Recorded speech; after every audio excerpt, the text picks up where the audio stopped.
R.M. Ballantyne. Saved by the Lifeboat. Chapter 1. The Wreck in the Bay. On a dark November afternoon, not many years ago, Captain Boynes sat smoking his pipe in his own chimney corner, gazing with a somewhat anxious expression at the fire. There was cause for anxiety, for there raged at the time one of the fiercest storms that ever blew on the shores of England. The wind was howling in the chimney with wild fury. Slates and tiles were being swept off the roofs of the fishermen's huts and whirled up into the air as if they had been chips of wood. And rain swept down and along the ground in great sheets of water, or whirled madly in the air, and mingled with the salt spray that came direct from the English Channel. While, high and loud above all other sounds, rose the loud plunging roar of the mighty sea. "I fear there will be a call before long, Nancy, for the services of the new lifeboat," said Captain Boynes, rising and taking down an oilcloth coat and sou'wester, which he began to put on leisurely. "I'll go down to the beach and see what's doin' at the cove." The captain was a fine specimen of a British sailor. He was a massive man of iron build, and so tall that his sou'wester almost touched the ceiling of his low-roofed parlor. His face was eminently masculine, and his usual expression was a compound of sternness, gravity, and good humor. He was about 40 years of age, and unlike the men of his class at that time, wore a short curly black beard and mustache, which with his deeply bronzed countenance, gave him the aspect of a foreigner.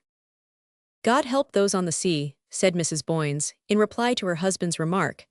"I'm thankful, Dan, that you are on shore this night."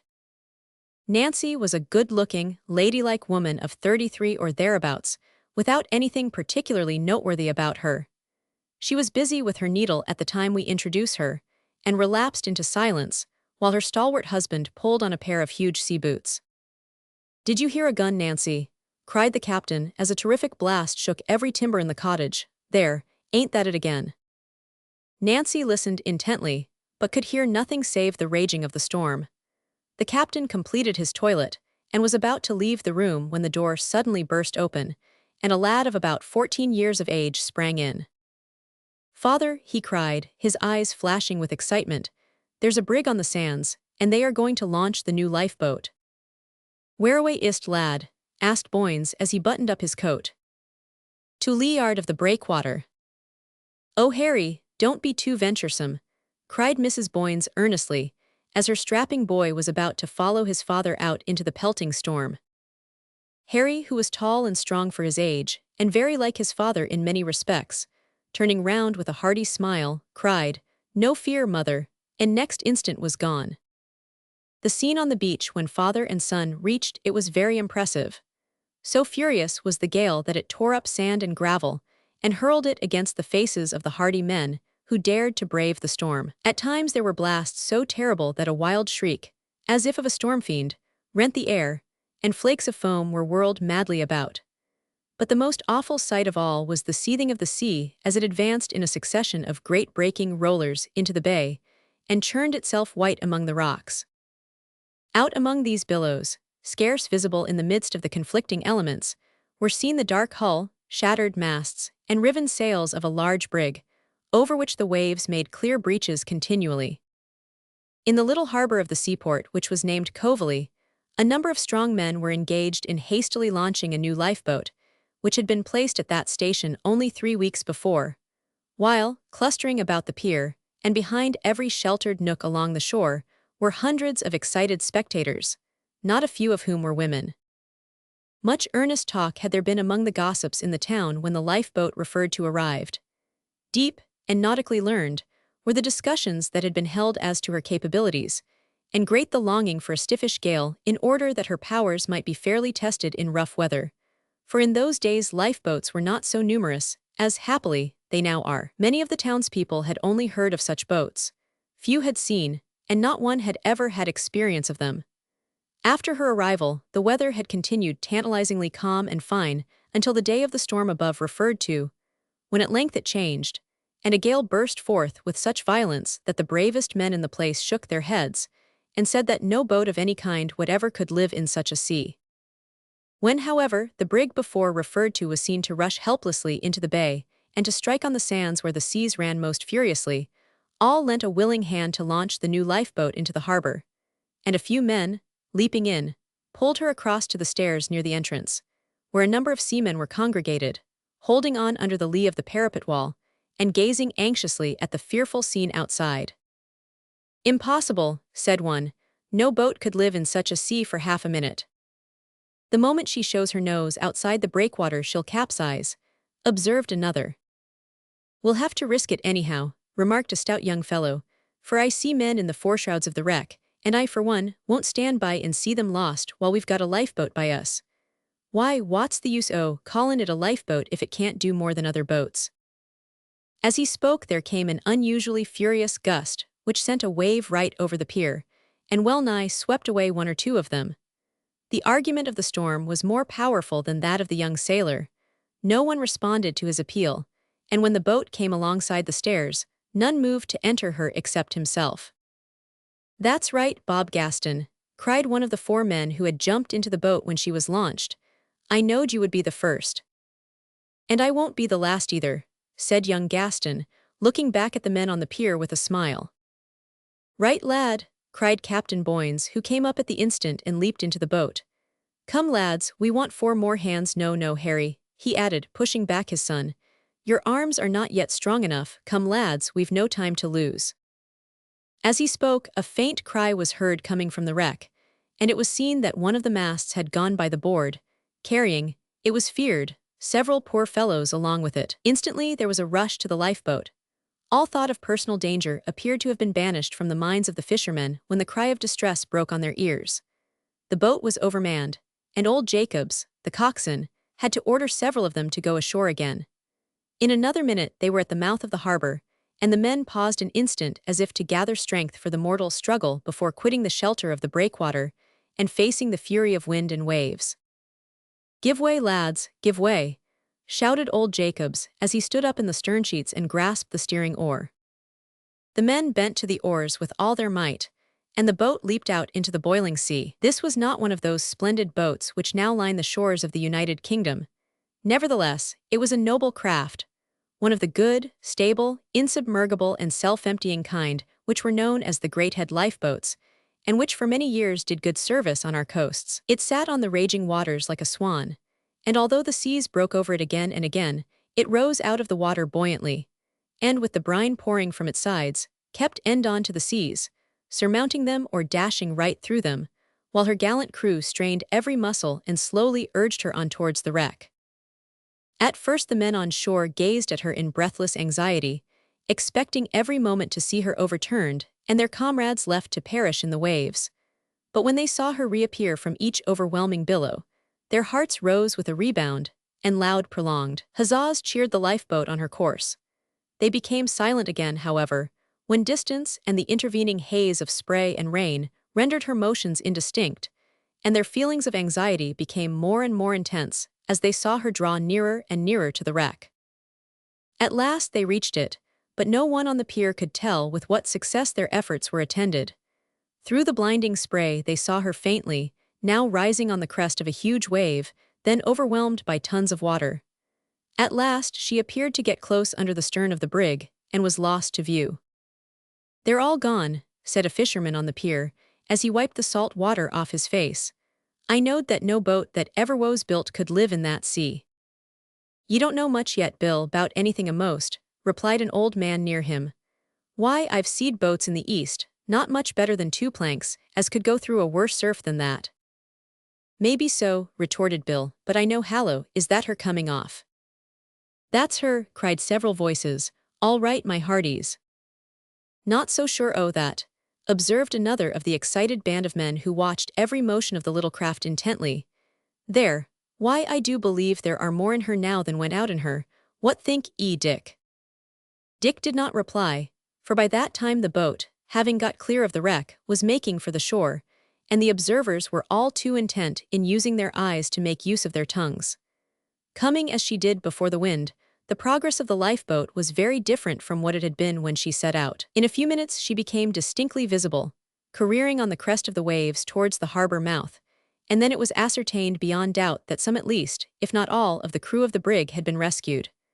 A short sharp hurrah burst from the men on the outlook when this became certain, but they relapsed into deep silence again, for the return of the boat was more critical than its departure had been. There is much more danger in running before a heavy sea than in pulling against it. Every roaring billow that came into the bay near the cove like a green wall broke in thunder on the sands before reaching the wreck, and as it continued its furious career towards the beach it seemed to gather fresh strength, so that the steersman of the lifeboat had to keep her stern carefully towards it to prevent her from turning broadside on, or, as it is nautically expressed, broaching to. Had she done so, the death of all on board would have been almost inevitable. Knowing this, the men on the pier gazed with breathless anxiety as each wave roared under the boat's stern, lifted it up until it appeared perpendicular, carried it forward a few yards with fearful velocity, and then let it slip back into the trough of the sea. But the boat was admirably managed, and it was seen, as she drew near, that the steering oar was held in the firm grip of Captain Boynes.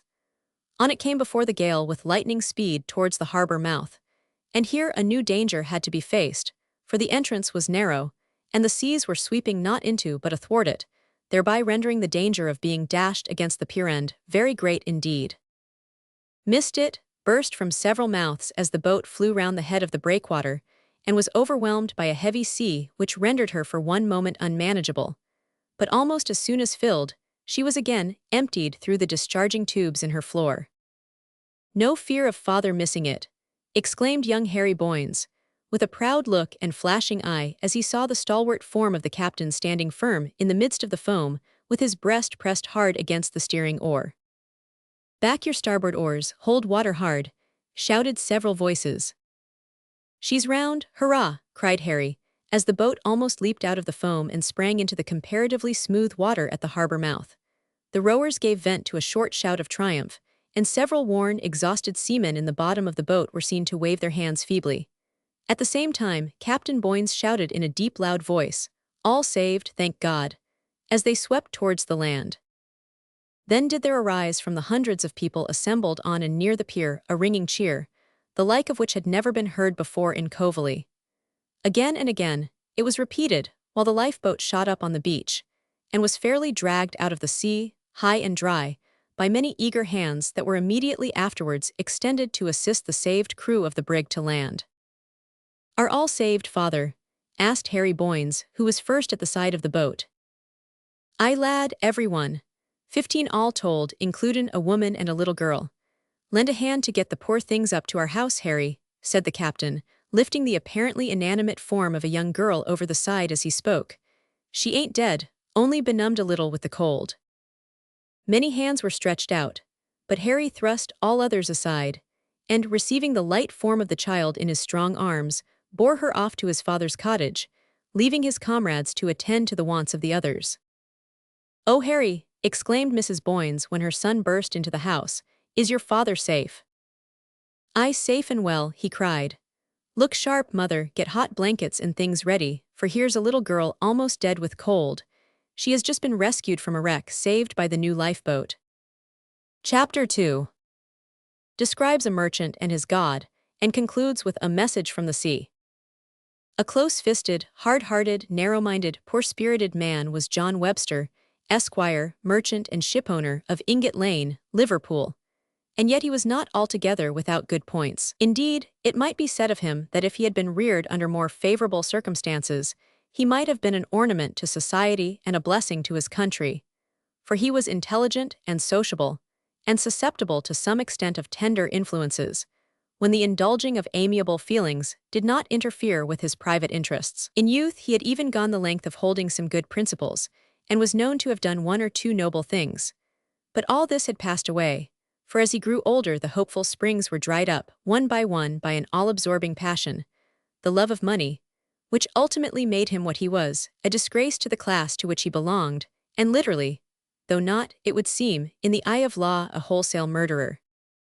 At first he began by holding, and frequently stating, the opinion that the possession of much money was a most desirable thing, which undoubtedly was, and is, and will be as long as the world lasts.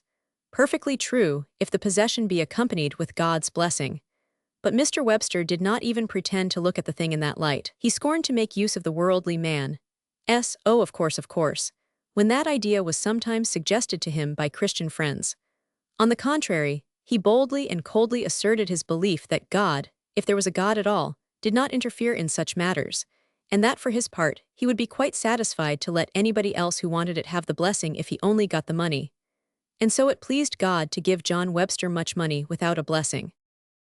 The immediate result was that he fell in love with it, and following the natural laws attached to that vehement passion, he hugged it to his bosom, became blind to everything else, and gave himself entirely up to it with a self-denying devotion that robbed him of much of his natural rest, of nearly all his graces, and most of his happiness, leaving him with no hope in this world, save that of increasing his stores of money, and with no hope for the world to come at all. The abode of Mr. Webster's soul was a dingy little office with dirty little windows, a miserable little fireplace, and filthy little chairs and tables, all which were quite in keeping with the little occupant of the place. The abode of his body was a palatial residence in the suburbs of the city. Although Mr. Webster's soul was little, his body was large, much too large indeed for the jewel which it enshrined, and which was so terribly knocked about inside its large casket that its usual position was awry, and it never managed to become upright by any chance whatever. To the former abode Mr. Webster went, body and soul, one dark November morning. Having seated himself before his desk, he threw himself back in his chair and began to open his letters, gazing with a placid smile, as he did so, at the portrait of his deceased wife's father, a very wealthy old gentleman, which hung over the fireplace. We omitted to mention, by the way, that Mr. Webster had once been married. This trifling little event of his life occurred when he was about 48 years of age, and was a mercantile transaction of an extremely successful kind, inasmuch as it had brought him, after deducting lawyers' fees, stamps, duties, lost time in courtship, wedding tour expenses, doctors' fees, deathbed expenses, etc., a clear profit of £60,000. To be sure, there were also the additional expenses of 4 years of married life, and the permanent board, lodging, and education of a little daughter. But all things considered, these were scarcely worth speaking of, and in regard to the daughter, Annie by name, she would, in time, become a marketable commodity, which might, if judiciously disposed of, turn in a considerable profit, besides being, before she was sold, a useful machine for sewing on buttons, making tea, reading the papers aloud, fetching hats and sticks and slippers, etc. There had, however, been a slight drawback, a sort of temporary loss, on this concern at first, for the piece of goods became damaged, owing to her mother's death having weighed heavily on a sensitive and loving spirit, which found no comfort or sympathy at home, save in the devoted affection of an old nurse named Niven. When Annie reached the age of 6 years, the doctors ordered change of air and recommended a voyage to the West Indies. Their advice was followed. Nothing was easier.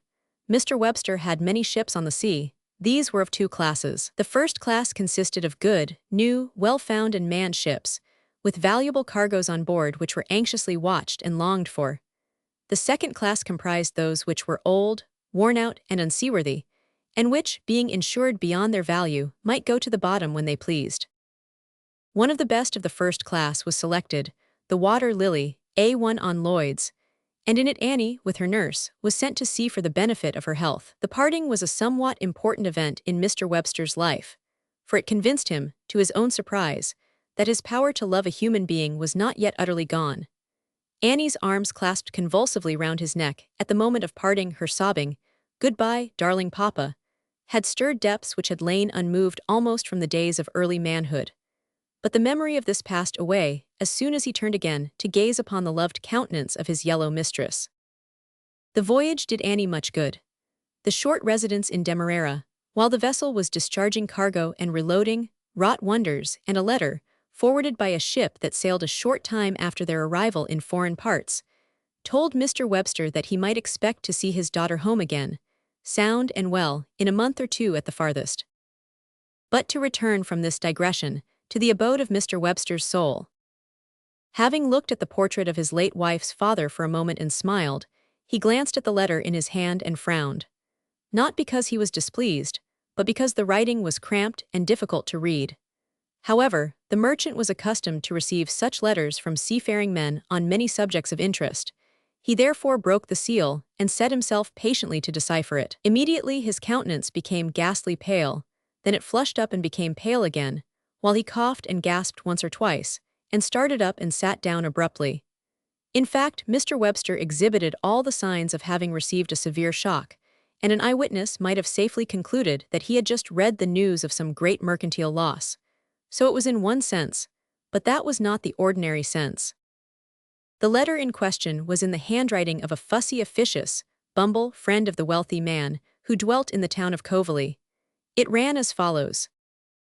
My dear sir, I write in great haste and in much perturbation, having just heard from my servant of the wreck of your ship, the Water Lily, in Coverley Bay. She does not seem to be quite sure, however, of the name, and says that the only man who has been rescued is scarcely able to speak, so that I do sincerely hope my domestic, who is a stupid old woman, may turn out to be mistaken. I am on the point of hasting down to the shore to ascertain the truth for myself, but am obliged to write to you this brief and unsatisfactory account of what I have heard, in order to save the post, which is just being closed.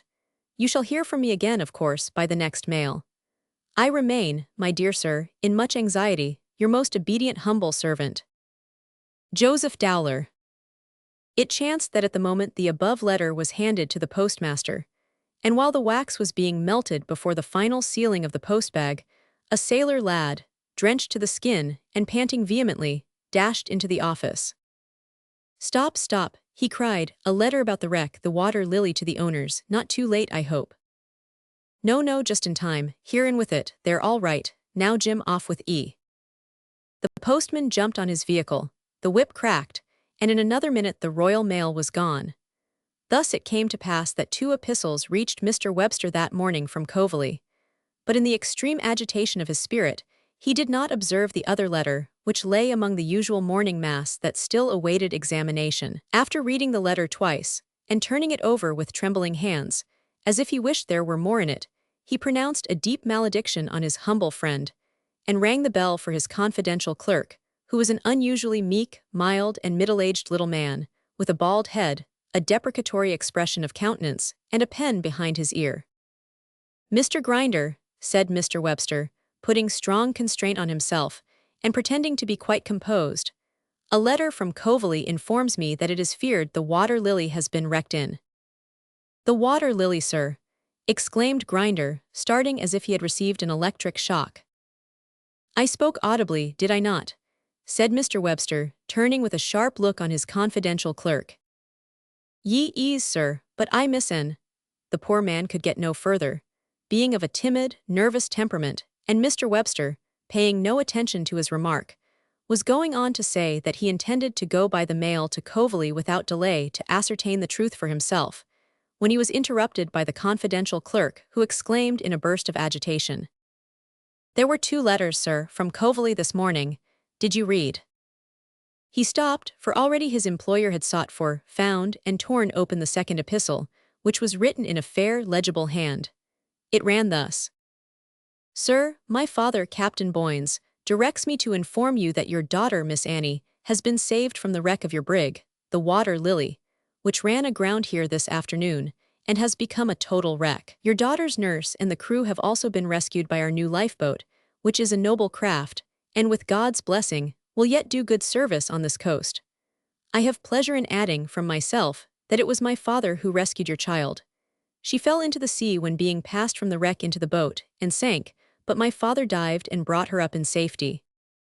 Much of the brig's cargo has been lost, I regret to say, but a good deal of it has been washed ashore and saved in a damaged state. The captain says that defective compasses were the cause of the disaster. There is not time to give you a more particular account, as it is close upon post time. Miss Annie sends you her kindest love, and bids me say she is none the worse of what she has passed through. I am, sir, your obedient servant, Harry Boynes. Thank God, exclaimed Mr. Webster fervently. Why, what are you staring at, Mr. Grinder? He added, on observing that his confidential servant was gazing at him with an expression of considerable surprise. Excuse me, sir, stammered the unfortunate man. In fact, you have so often told me that you did not believe in God that I fancied, I wondered. Really, Mr. Grinder, I must beg of you to confine your remarks in future entirely to matters of business. The so-called religious observations, which you sometimes venture to make in my presence, are extremely distasteful, I assure you. In explanation of what I said, however, I may tell you that this letter informs me of my daughter's safety, and I merely used the expression of satisfaction that is usual on such occasions. The phrase, as it is generally understood, except by weak men, commits me to nothing more, but enough of this. I find that the water lily has indeed been lost. It was fully insured, I believe. Yes, sir, it was. Very well, report the matter without delay. I will go to Coverley tonight, and shall probably be back tomorrow. Saying this, Mr. Webster left the office, and on the evening of that day, found himself seated in Captain Boynes's parlor, with little Annie on his knee. Her pretty head was on his shoulder, her fair curls straggled over his chest, and her round little arms tightly encircled his large body as far as they could reach, while she sobbed on his bosom and kissed him by turns. This was quite a new experience in the life of the gold lover. He had declined to submit to familiar caresses in former years, but on such an occasion as the present, he felt that common propriety demanded the sacrifice of himself to some extent. He therefore allowed Annie to kiss him, and found the operation, performed as she did it, much more bearable than he had anticipated, and when Annie exclaimed with a burst of enthusiasm, "Oh, dear, dear papa, I did feel such a dreadful longing for you when the waves were roaring round us," and gave him another squeeze, he felt that the market price of the bundle of goods on his knee was rising rapidly. "Did you think you were going to be drowned, dear?" said Mr. Webster with the air of a man who does not know very well what to say. "I'm not sure what I thought," replied Annie, smiling through her tears. "Oh, I was so frightened. You can't think, papa, how very dreadful it is to see the water boiling all round and sometimes over you, and such awful thumping of the ship and then the masts breaking. But what I feared most was to see the faces of the sailors. They were so white, and they looked as if they were afraid. Are men ever afraid, papa?" "Sometimes, Annie, but a white face is not always the sign of fear. That may be caused by anxiety. Did any of them refuse to obey orders?" "No, they were very obedient." "Did any of them get into the lifeboat before you and nurse?" "Oh no, they all refused to move till we were put into it, and some of them ran to help us, and were very, very kind." "Then you may be quite sure they were not afraid, however pale their faces were. But what of yourself, Annie, were you afraid?" "Oh, dreadfully, and so was poor nurse. But once or twice I thought of the text that you know who was so fond of, 'Call upon me in the time of trouble, and I will deliver thee.' So I prayed and felt a little better. Then the lifeboat came, and oh, how my heart did jump, for it seemed just like an answer to my prayer. I never felt any more fear after that, except when I fell into the sea. But even then I was not so frightened as I had been, for I felt somehow that I was sure to be saved, and I was right, you see, for dear Captain Boynes dived for me. I love Captain Boynes," cried Annie, and here again she kissed her father and held him so tight that he felt quite angry with Mrs. Niven, who entered at the moment and said apologetically, "Oh, la, sir, I didn't know as Miss Annie was with you. I only came to say that everything is ready, sir, for going home." "We don't intend to go home," said Mr. Webster, "at least not for a day or two. I find that Captain Boynes can let us stay here while I look after the wreck, so you can go and arrange with Mrs. Boynes." During the few days that Mr. Webster remained at Coral Cottage, Captain Boynes's residence, Mrs. Niven found, in the quiet, sympathetic Mrs. Boynes, if not a congenial friend, at least a kind and sociable hostess, and Annie found in Harry Boynes a delightful companion, who never wearied of taking her to the cliffs, the shore, and all the romantic places of the neighborhood, while Mr. Webster found the captain to be most serviceable in connection with the wreck. One result of all this was that Mr. Webster offered Captain Boynes the command of one of his largest vessels, an offer which was gladly accepted, for the captain had, at that time, been thrown out of employment by the failure of a firm, in the service of which he had spent the greater part of his nautical career. Another result was that Mr. Webster, at Annie's earnest solicitation, agreed to make Coverley his summer quarters next year instead of Ramsgate, and Mrs. Boynes agreed to lodge the family in Coral Cottage. This having been all settled, Mr. Webster asked Captain Boynes, on the morning of his departure for Liverpool, if he could do anything more for him, for he felt that to him his daughter owed her life, and he was anxious to serve him. "If you could give my son Harry something to do, sir," said Boynes, "you would oblige me very much. Harry is a smart fellow and a good seaman. He has been a short time in the coasting trade, perhaps." "Well, yes, I'll see to that," interrupted Mr. Webster. "You shall hear from me again as to it." Now the fact is that Mr. Webster did not feel attracted by young Boynes, and he would willingly have had nothing to do with him, but being unable to refuse the request after having invited it, he ultimately gave him a situation in one of his coasting vessels, which plied between London and Aberdeen. About a year after that, Captain Boynes sailed in the Warrior, a large new ship, for the Sandwich Islands and the Chinese seas. True to his promise, Mr. Webster spent the following summer with Annie and Mrs. Boynes at Coveley, and young Boynes so managed matters that he got his captain to send him down to Coveley to talk with his employer on business. Of course, being there, it was natural that he should ask and obtain leave to spend a few days with his mother. And of course, it was quite as natural that, without either asking or obtaining leave, he should spend the whole of these days in roaming about the shore and among the cliffs with Annie Webster. It would be absurd to say that these two fell in love, seeing that one was only 7 and the other 15, but there can be no doubt they entertained some sort of regard for each other of a very powerful nature. The young sailor was wildly enthusiastic, well-educated, manly, and good-looking. Little wonder that Annie liked him. The child was winning in her ways, simple, yet laughter-loving, and very earnest. Less wonderful that Harry liked her. Another year fled, and again the Websters visited Coveley, and again Harry spent a few days with his mother. And although Mr. Webster did not get the length of liking the youth, he at last came to the condition of not disliking him.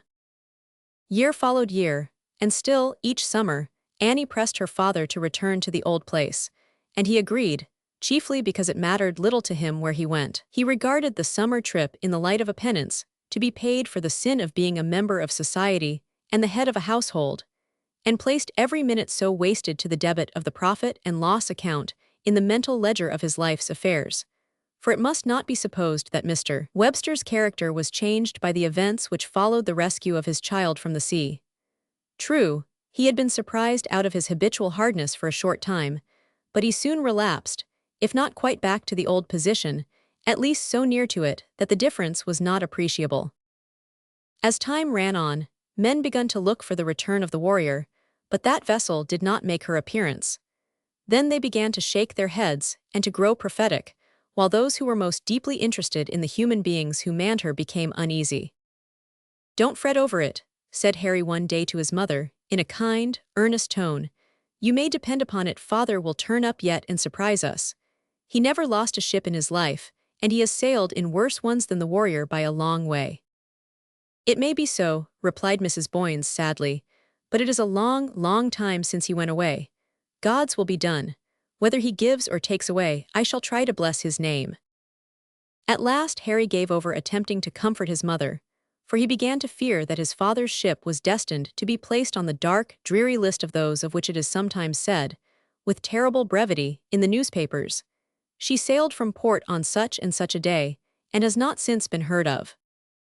In course of time, Harry made 1 or 2 trips to the East Indies as first mate of one of Mr. Webster's vessels, and ultimately obtained the command of one.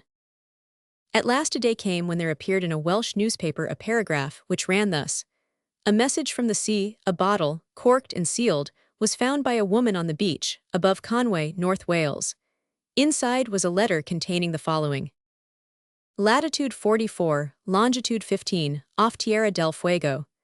If this should ever reach the shores of England, it will announce to friends at home the sad fate of the ship Warrior, which sailed from Liverpool on 13th February 1800, and something, bound for China. We have been boarded by pirates. We have been all locked into the cabin, with the assurance that we shall be made to walk the plank in half an hour. Our last act is to put this in a bottle and drop it overboard. Farewell, for this world, my beloved wife and son. Daniel Boynes, Captain." This letter was forwarded to the owner, and by him was sent to poor Mrs. Boynes. Alas, how many sailors' wives, in our Seagirt Isle, have received similar messages from the sea, and lived under the dark cloud of never-ending suspense, hoping against hope that the dear lost ones might yet return. Chapter 3 shows what some men will do and dare for money, and what sometimes comes of it. We must now beg the reader's permission to allow a few more years to elapse. 8 have come and gone since the dark day when poor Mrs. Boynes received that message from the sea, which cast a permanent cloud over her life. Annie Webster has become a beautiful woman, and Harry Boynes a bronzed, stalwart man. But things have changed with time.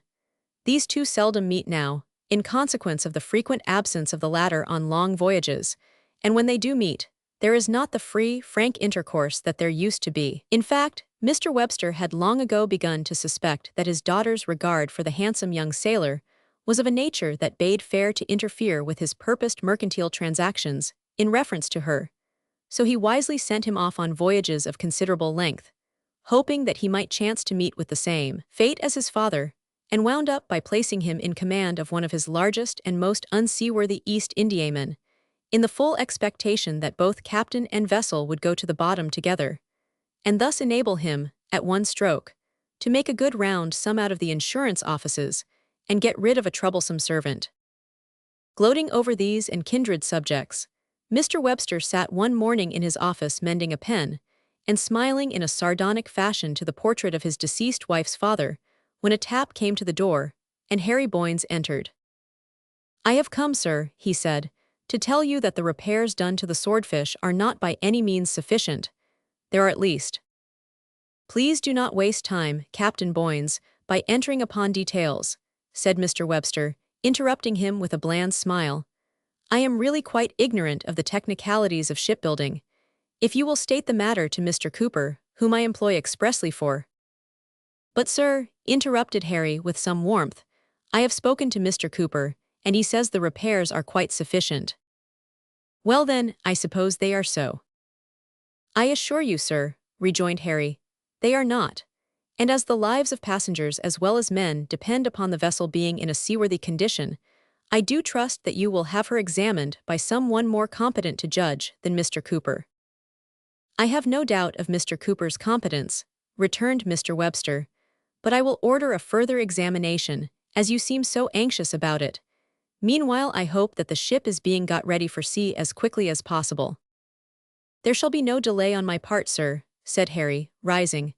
"The ship has been removed from the Birkenhead docks, in which you are aware she has lain for the last 8 months, and is now lying in the Brunswick dock, taking in cargo. But I think it a very serious matter, which demands looking into, the fact that she had no sooner grounded in the dock than she sprang a leak which instantly let 28 inches of water into her, and twice, subsequently, as much as 40 inches have been sounded.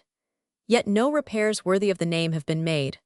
All that has been done is the pumping of her out daily by the stevedore's men when their stowing work is finished." "Has the agent for the underwriters visited her?" inquired Mr. Webster. "He has, sir, but he seems to be of opinion that his responsibility is at an end, because a surveyor from the Mersey Docks and Harbour Board had previously visited her, and directed that she should not be loaded deeper than 21 feet, chalking on the side amidships the 6 feet 6 inches clear beneath which she is not to be allowed to sink." "Well, well," said Mr. Webster, somewhat impatiently, "I will have the matter looked into. Good morning, Captain Boynes." The captain bowed and left the office, and Mr. Webster leant back in his chair, clasped his hands, twirled his thumbs, and smiled grimly at the old gentleman over the fireplace. True to his word, however, he had an inspection made of the Swordfish. The inspector was of a kindred spirit with Mr. Webster, so that his report was naturally similar to that of Mr. Cooper. Nothing therefore was done to the vessel, nothing being needed, and the loading went on in spite of the remonstrances of Captain Harry Boynes, who, with all the energy and persistency of his character, continued to annoy, worry, and torment everyone who possessed the faintest right or power to interfere in the matter, but all to no purpose, for there are times when neither facts nor fancies, fair words nor foul, fire, fury, folly, nor philosophy, will avail to move some powers that be. In a towering fit of indignation, Harry Boynes resolved to throw up his situation, but it occurred to him that this would perhaps be deemed cowardice, so he thought better of it. Then he madly thought of going direct to the president of the Board of Trade, and making a solemn protest, backed by a heart-stirring appeal, but gave up that idea on recalling to memory a certain occasion on which a deputation of grave, learned, white-haired gentlemen had gone to London expressly to visit that august functionary of the state, and beseech him, with all the earnestness that the occasion demanded, that he would introduce into Parliament a bill for the better regulation and supervision of ships, and for preventing the possibility of seamen and passengers being seduced on board unseaworthy vessels, carried off to sea, and there murderously drowned in cold blood, as well as in cold water, which deputation received for answer that it was not the intention of government, as at present advised, to introduce a measure for providing more stringent enactments as to the equipments, cargoes, and crews of passenger vessels. A reply which was tantamount to saying that if the existing arrangements were inadequate to the ends desired, government saw no way out of the difficulty, and people must just be left unprotected, and go to sea to be drowned or spared according as chance or the cupidity of shipowners might direct. This was pretty resolute on the part of government, considering that above 1,000 lives were then, and above 2,000 still are, lost annually on the shores of the United Kingdom, a very large number of which, if we may believe the argument of facts and the pretty unanimous voice of the press, are sacrificed because government refuses to interfere effectively with the murderous tendencies of a certain class of the community. When Harry Boynes thought of all this, he sighed deeply and made up his mind to remain by the Swordfish and sink or swim with her. Had he been more of a man of business, perhaps he might have been more successful in finding out how to have prevented the evil he foresaw. But it was the interest of the owner to keep him in the dark as much as possible, for which end Mr. Webster kept him out of the ship's way as much as he could, and when that was impossible, he kept him so busily employed that he remained ignorant of a great deal that was said and done in regard to his vessel. At length the Swordfish left the Brunswick dock, 6 inches deeper than the surveyor had directed, and was towed to the Wellington dock, where she took in 120 tons of coke, and sank still deeper. Harry also discovered that the equipment of the ship was miserably insufficient for the long voyage she was intended to make. This was too much for him to bear. He went at once to Mr. Webster's office and said that if a deaf ear was to be turned any longer to his remonstrances, he would throw up his appointment. Poor Harry could scarcely have taken a more effective step to ensure the turning of the deaf ear to him. "Oh," replied Mr. Webster coolly, "if you refuse to take charge of my vessel, Captain Boynes, I will soon find another to do it." "I certainly do refuse," said Harry, preparing to leave the office, "and I think you will find some difficulty in getting any other man to go to sea in such a ship." "I differ from you, Captain Boynes. Good afternoon." "And if you do, and lives should be lost in consequence," added Harry, grasping the handle of the door, "I warn you solemnly that murder will have been committed by you, whatever the law may say on the subject." "Good afternoon, Captain Boynes." "You've got a hard master," said Harry to Grinder as he passed through the outer office. The confidential clerk shook his head in a deprecatory way and smiled. Next moment Harry Boynes found himself in the street, with nothing to do and the wide world before him. Meanwhile, the loading of the Swordfish went on, also the pumping of her.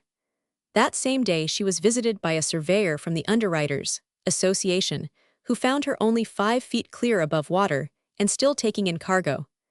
That gentleman called in another surveyor to a consultation, who agreed with him in pronouncing her overladen. She was represented as such to the local Underwriters' Association for which the surveyor acted, but as the Swordfish was insured in London and not with them, the Liverpool Underwriters did not consider themselves called upon to interfere. Their surveyor, however, visited the vessel again a few days later, when he found her only 4 feet clear, and declared that, so far from going to Bombay, he should not like to attempt to cross to Dublin in her in anything like rough weather. Now it must be observed that all these consultations and investigations took place in a quiet way. To the public eye all was fair and above board. Few among the thousands who visited the docks knew much about deep loading, still less about adequate equipping. They saw naught but a noble ship, well painted, washed, gilded, and varnished, taking merchandise into her insatiable hold, while the yo-heave-ho of the seamen rang out cheerily to the rattling accompaniment of chains and windlass. Many other ships were there, similarly treated, equally beautiful, and quite as worthy of the titles good and noble as the whited sepulchre is to be styled pure. A few days before the Swordfish was ready for sea, a new captain was sent down to her. This captain was not a bad man in the worst sense of that term, neither was he a good one. Vigor, courage, resolution when acting in accordance with his inclinations, these were among his characteristics. But he was a reckless man, in want of money, out of employment, and without an appreciable conscience. In the circumstances, he was glad to get anything to do, and had been so long ashore and in trouble, that he would probably have agreed to take command of and go to sea in a washing tub if part paid beforehand for doing so. Nevertheless, even this man, Captain Phelps by name, felt some degree of nervous anxiety on getting on board and examining the state of the ship. On further acquaintance with her, he was so dissatisfied that he also resolved to throw up his appointment. But he had obtained the berth through the influence of a friend who happened to be acquainted with Mr. Webster.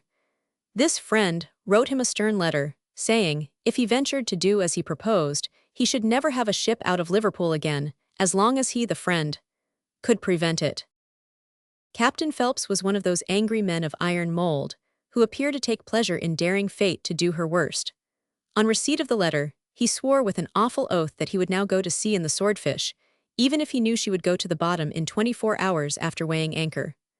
Accordingly, having entrenched himself behind a wall of moral adamant, he went about with quiet indifference and let things take their course. He made no objection whatever when, in addition to the loading already in the ship, the agents added a deck cargo of some massive pieces of machinery, weighing 30 tons, and a supply of coals, the proper receptacle for which below had been filled with iron goods. Neither did he utter a word when, after the vessel had been taken out into the stream by the riggers, he and the owner, agents, pilot, and crew, only 6 of which last were A.B.s, were taken off to her in a tug and put on board with orders to sail immediately.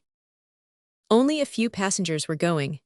These were already on board, but some of their friends went off in the tug to bid them a last farewell. This was a sad scene, but the captain regarded it with stoical indifference. There was a stout, hale old Indian officer going out on a pleasure trip to his beloved East, and a daughter of the same whom he hoped to get married, offhand, comfortably there. There was a sick nephew of the old officer, going the voyage for the benefit of his health, on whose wan countenance consumption, if not death, had evidently set a deep mark. There were, also, a nurse and a lady's maid, and 2 girls of 10 or 13 years of age, sisters, who were going to join their father and mother, besides 1 or 2 others. Earnest, loving words passed kindly between these and their relatives and friends as the moment of parting drew near. "Don't forget to remember me to Coleman and the rest of ours," cried a stout elderly man, waving his hand as the tug moved off. "That I won't, and I shall expect to shake you by the hand again, old fellow, in a year or 2. You'll never see him again," thought Captain Phelps, as he stood with compressed lip and frowning eye on the quarterdeck. "Goodbye, darling Nellie," cried a lady to one of the sobbing girls from whom she was parting. "Remember the message to Mama." "Oh yes," exclaimed the child, trying to look bright, "and we won't be very long of coming back again." "You'll never come back again," thought the captain, and he sighed very slightly as the thought passed through his brain. "Look alive there, lads," exclaimed the pilot as the tug sheered away. Soon the anchor was at the bows, the sails were shaken out, and the Swordfish began her voyage. "There's not a piece of spare rope aboard, sir," said the first mate, coming up to the captain with a blank look. "We can't even get enough to cat and fish the anchor." "You can unreeve the topsail halyards," replied the captain quietly. This was done, and the anchor was secured therewith. "How much water in the hold?" asked the captain. 3 feet, sir, the carpenter has just sounded. It seems that the riggers were at work on the pumps when we came out in the tug, but were stopped by the agents before we got alongside. "I fear she is very leaky, sir," said the mate. "I know she is," replied the captain. "Keep the men at the pumps." That night the weather became what sailors call dirty, and next morning it was found that the water had mounted to 4 feet 10 inches. The pumps had become almost unworkable, being choked with sand, and it became evident that the voyage thus inauspiciously begun would very soon be ended. During the day the dirty weather became gale, so that, although the wind was fair, Captain Phelps determined to run to the nearest port for shelter. With a good ship, this might have been done easily enough. Many a vessel does it during every gale that visits our stormy shores. But the Swordfish was by this time getting waterlogged and unmanageable. She drifted helplessly before the gale, and the heavy seas broke over her continually, sweeping away everything movable.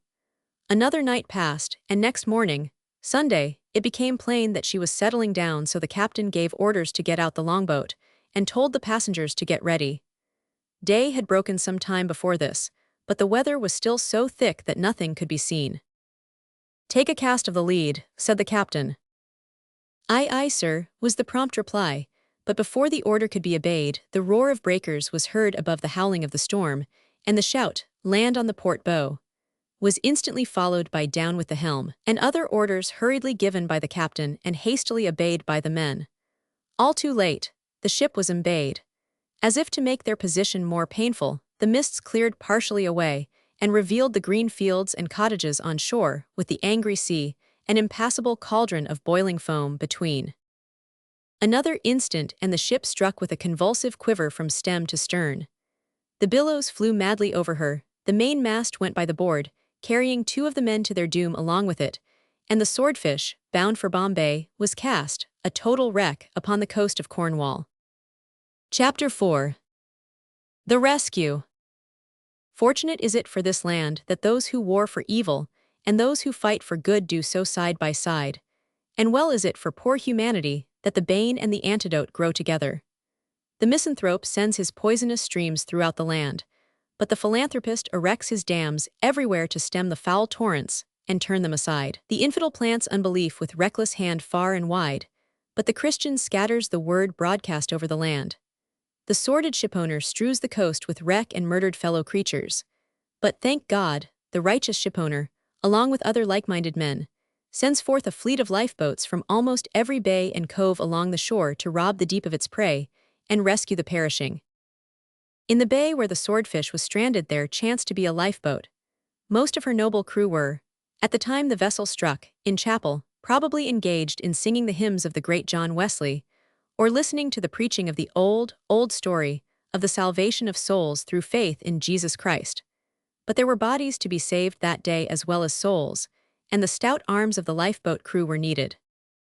The cry was quickly raised, "A wreck in the bay!" The shout that naturally followed was, "The lifeboat!"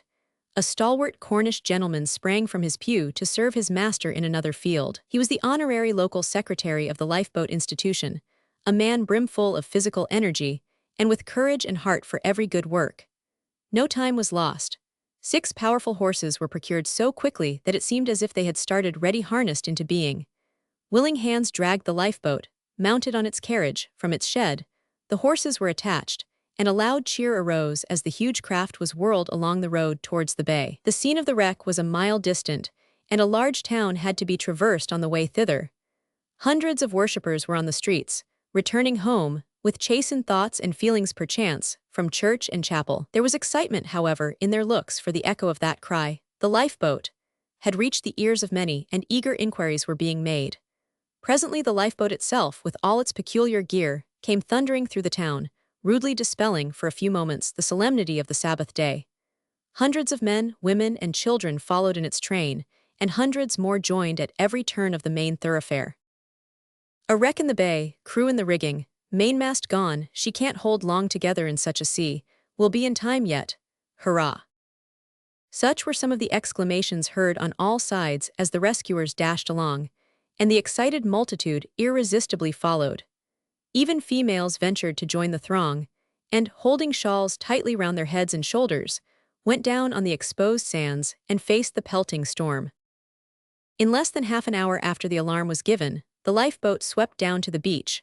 The horses, obedient to the rein, flew round, the boat's bow was presented to the sea, and the carriage thrust as far into the surf as was possible. Then hundreds of willing hands seized the launching ropes, and the boat, with her crew already seated and the oars out, sprang from her carriage into the hissing flood. A tremendous billow met her. "Steady, lads, give way," cried the coxswain, on whose steering everything depended at the first plunge. The short oars cracked as the men strained every muscle, and shot the boat, not over, but right through the falling deluge. Of course it was filled, but the discharging tubes freed it in a few seconds, and the cheers of the spectators had scarce burst forth when she rushed out to meet the succeeding breaker. There was another breathless moment, when hundreds of men, eager to vent their surcharged breast in another cheer, could only gaze and gasp, then a roar, a world of falling foam, and the lifeboat was submerged. But the gallant coxswain met the shock straight as an arrow, cleft the billow, and leaped onward, irresistibly onward, over, through, and in the teeth of raging wind and waves, until they were fairly out and dancing on the chaotic ocean. But just before this took place, the captain of the Swordfish, ignorant of the fact that the lifeboat was hastening to the rescue, unfortunately took a fatal step. Believing that no boat would venture to put off in such a gale, he ordered the ship's launch to be lowered. This was done, but it was immediately upset and stove against the side. Then the jollyboat was lowered, and 9 men and the captain got into it. The old Indian officer, with his daughter and all the women and children, were also, with great difficulty, put on board of it. Captain Phelps was cool and self-possessed in that hour of danger. He steered the boat with consummate skill, and succeeded in keeping her afloat for some time. On she rushed, as if driven by an irresistible impulse, amid the cheers of the crowd, and the prayers of many that she might safely reach the land. The brave fellows who manned her struggled hard and well, but in vain. When the boat was little more 300 yards from the shore, an immense breaker overtook her. "She'll be swamped, she's gone, God save her," and similar cries burst from those on shore. Next moment the wave had the boat in its powerful grasp, tossed her on its crest, whirled her round, and turned her keel up, leaving her freight of human beings struggling in the sea. Oh, it was a terrible thing for the thousands on land to stand so close to those drowning men and women without the power of stretching out a hand to save. No one could get near them, although they were so near. They were tossed like straws on the raging surf, now hurled on the crest of a wave, now sucked into the hollow beneath, and overwhelmed again and again. The frail ones of the hapless crew soon perished. The strong men struggled on with desperate energy to reach the shore. 3 of them seized the keel of the boat, but 3 times were they driven from their hold by the force of the seas. 2 or 3 caught at the floating oars, but most of them were soon carried away by the undercurrent. The captain, however, with 5 or 6 of the men, still struggled powerfully for life, and succeeded in swimming close to the beach. Up to this point there was one of the spectators who had stood behind the shelter of a bush, surveying, with sorrowful countenance, the tragic scene. He was a short but fine-looking and very athletic man, a champion Cornish wrestler named William Jeff. He was a first-rate boatman and a bold swimmer. Fortunately, he also possessed a generous, daring heart. When this man saw Captain Phelps near the shore, he sprang forward, dashed into the surf, at the imminent risk of his life, and caught the captain by the hair. The retreating water well-nigh swept the brave rescuer away. But other men of the town, fearless like himself, leaped forward, joined hands, caught hold of Jeff, and hauled him safe ashore along with the captain, who was carried away in a state of insensibility. Again and again, at the risk of his life, did the champion wrestler wrestle with the waves and conquer them. Aided by his daring comrades, he dragged 3 others from the jaws of death. Of those who entered the jollyboat of the Swordfish, only 5 reached the land. These were all sailors, and one of them, Captain Phelps, was so much exhausted by his exertions that, notwithstanding all that cordials, rubbing, and medical skill could effect, he sank in a few minutes and died. But while this was occurring on the beach, another scene of disaster was taking place at the wreck. The lifeboat, after a severe pull of more than an hour, reached the vessel. As she was passing under her stern, a great sea struck the boat and immediately capsized her. All on board were at once thrown out. The boat was, however, one of those self-righting crafts which had just at that time been introduced. She immediately righted, emptied herself, and the crew climbed into her by means of the lifelines festooned round her sides. But the brave coxswain was jammed under her by some wreck, and nearly lost his life, having to dive 3 or 4 times before he could extricate himself. When at last dragged into the boat by his comrades, he was apparently dead. It was then discovered that the man who had pulled the stroke oar had been swept overboard and carried away. His companions believed him to be lost, but he had on one of the cork lifebelts of the lifeboat institution, and was by it floated to the shore, where a brave fellow swam his horse out through the surf and rescued him. Meanwhile, the lifeboat men were so much injured and exhausted that they were utterly incapable of making any attempt to rescue those who remained of the crew of the Swordfish. It was as much as they could do to guide the boat again towards the shore, steered by the second coxswain, who, although scarcely able to stand, performed his duty with consummate skill. Nothing of all this could be seen by the thousands on shore, owing to the spray which thickened the atmosphere and the distance of the wreck. But when the lifeboat came in sight, they soon perceived that something was wrong, and when she drew near they rushed to meet her. Dismay filled every breast when they saw the coxswain carried out apparently dead, with a stream of blood trickling from a wound in his temple, and learned from the worn-out and disabled crew that no rescue had been effected. Immediately the local secretary before mentioned, who had been all this time caring for those already rescued, and preparing for those expected, called for a volunteer crew, and the second coxswain at once shouted, "I'll go again, sir." This man's bravery produced a wonderful moral effect. He was not permitted to go, being already too much exhausted, but his example caused volunteers to come forward promptly. Among them were men of the Coast Guard, a body to which the country is deeply indebted for annually saving many lives. Several gentlemen of the town also volunteered. With the new crew and the chief officer of the Coast Guard at the helm, the noble boat was launched a second time. The struggle which followed was tremendous, for they had to pull direct to windward in the teeth of wind and sea. Sometimes the boat would rise almost perpendicularly to the waves, and the spectators gazed with bated breath, fearing that she must turn over. Then she would gain a yard or two and again be checked. Thus, inch by inch, they advanced until the wreck was reached, and the sailors were successfully taken off. But this was not accomplished without damage to the rescuers, one of whom had 3 ribs broken, while others were more or less injured. Soon the boat was seen making once more for the beach. On she came on the wings of the wind. As she drew near, the people crowded towards her as far as the angry sea would permit. How many saved, was the anxious question. As the boat rushed forward, high on the crest of a tumultuous billow, the bowman stood up and shouted, 9 saved. And in another moment, amid the ringing cheers of the vast multitude, the lifeboat leaped upon the sand with the rescued men.